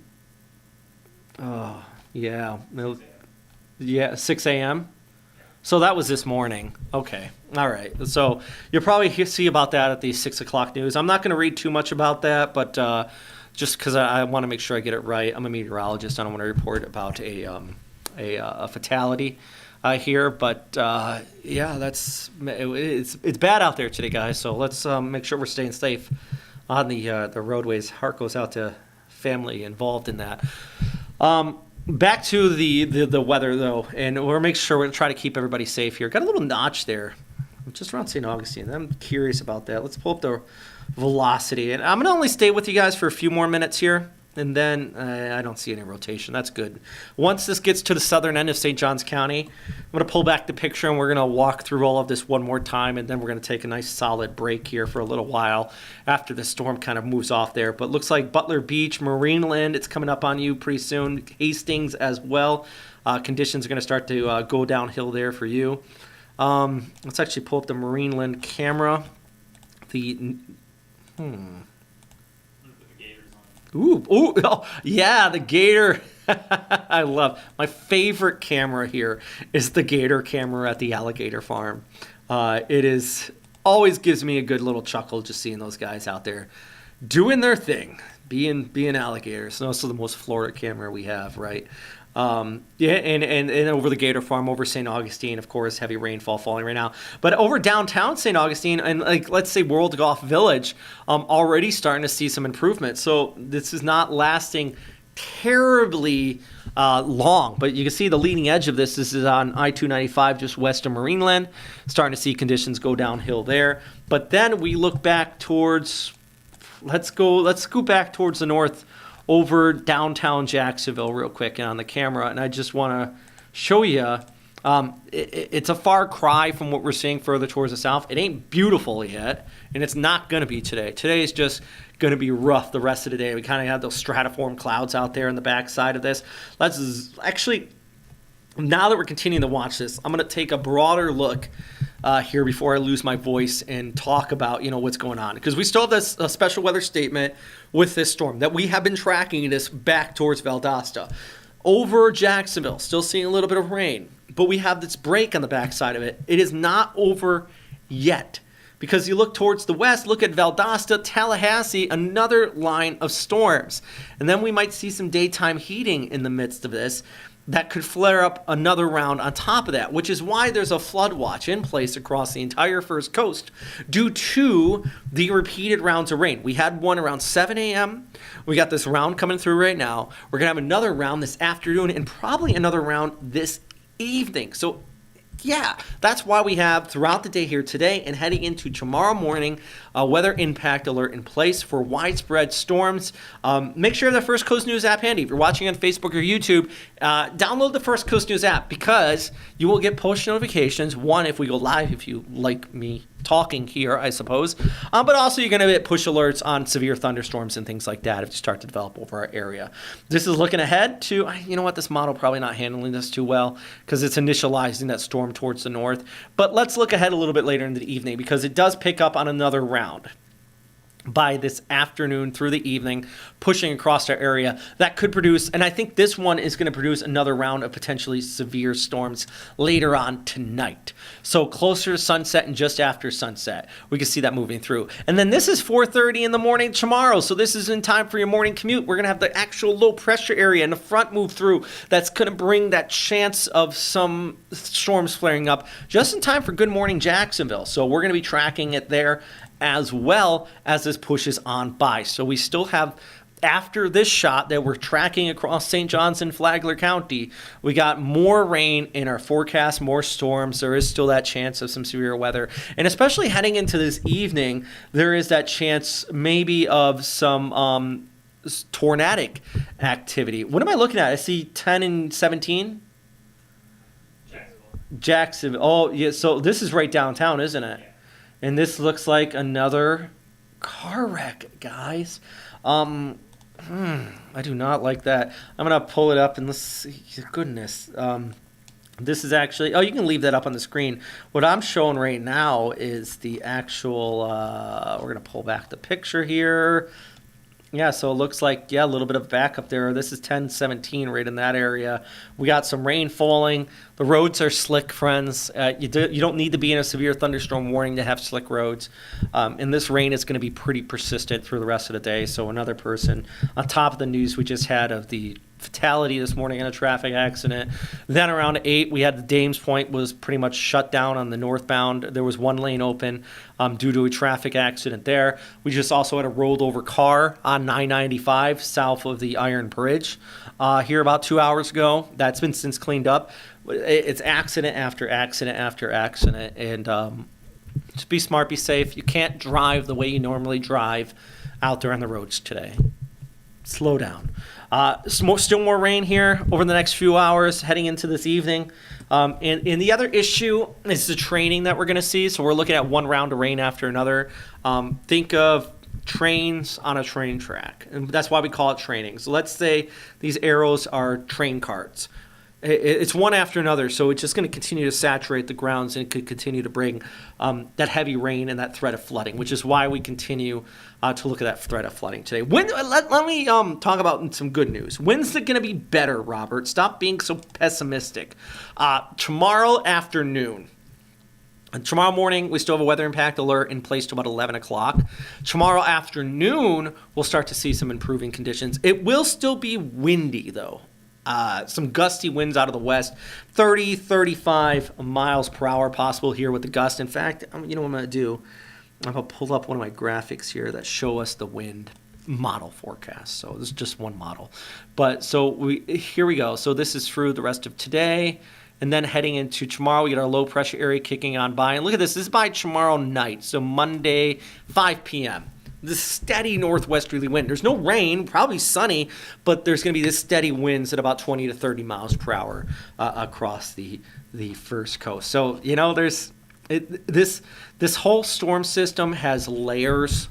Not only this round we've been tracking that's moving across Crescent Beach into Marineland right now, but also we've been watching, that next round that's going to come in, and then the next round after that, and then the winds on the back side of that as we head into tomorrow. I'm just scrolling through. I'm trying to see if I can pop up any different camera angles here as the storm's racing towards the south.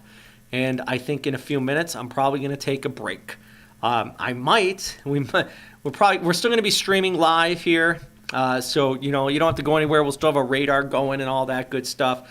But we're going to try to give me a little breather here.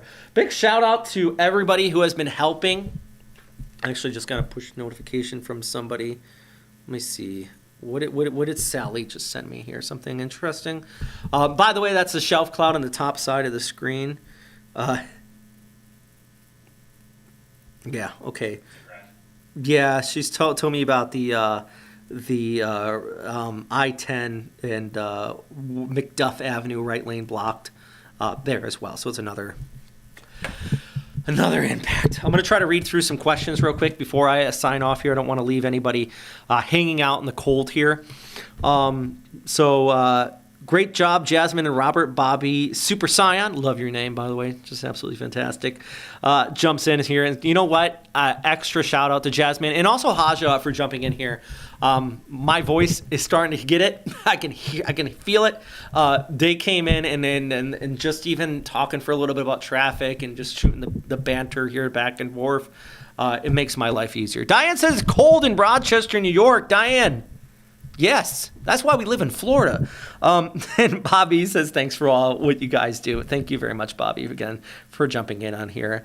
Let's see. Somebody said, remember, Mama Carol says, turn around, don't drown. Darn right. Thank you, Robert. And, I'm going to let my sheep run around some before the next ban. Could you tell me when the next ban in Hilliard and Folkestone area? Yes, I can. Let me pull up the radar here as we watch this. Is just west of Marineland, out towards Palm Coast. This line's working its way into there. But how about Hilliard and Folkestone? You're good for now. So you look at that. But there is more coming. You're not done yet. Although this next line I don't think is going to be as potent. You actually have a little bit of light rain kind of working its way on in there right now. I'm trying to grab my tool here. Let's plot this one over towards Valdosta. If this holds together, which it could fall apart by the time it gets out towards Folkestone, if it does hold together, it would be out towards your area around 1, 2 o'clock. And then I think we're going to another break after that, and then tonight is going to be the next kind of real hitter of storms. Granted, you see just west of Madison, there is a pretty decent cell right there. It's kind of flaring up some pretty decent lightning coming out of that. I'm going to keep an eye on that one. That one's alone, which is scary when they get a little bit of alone because they gather all the energy, and it looks kind of interesting there. It might be flirting with supercell development out there. So that's something we're going to watch there on I-10. Susie says, not nice, Mother Nature to give us this wet. Okay, I already read that one. And Edward says, thanks for the great weather reporting. Mama Carol says, thanks for being here. Thank you guys, all of you, for jumping in and asking questions, reports, comments. Keep it up. I truly appreciate it. And yeah, once again, weather impact alert in place for the rest of today, though. We're tracking these storms out here, guys, and we're going to keep you posted here on First Coast News. Myself, if I'm still here, but also meteorologist Ross Muma should be here this afternoon. They'll probably be streaming live too, talking about what's happening out here across the First Coast. But we're going to still loop our graphics through our radar, and if you have the First Coast News app, you can actually just plot this stuff on your own and be your own little iPhone meteorologist. Yeah. But hey, if you got some photos, I would love to see them using that Near Me function on the app or using First Coast News weather watchers as well. All right, Nick, I'm going to at least take a break for a bit now. Yeah. So have a great day, guys. We're still watching these storms, so don't go anywhere, and make sure you have the app so you get the push notifications. And thanks for watching. Goodness gracious, a lot of engagement today. So thanks, guys.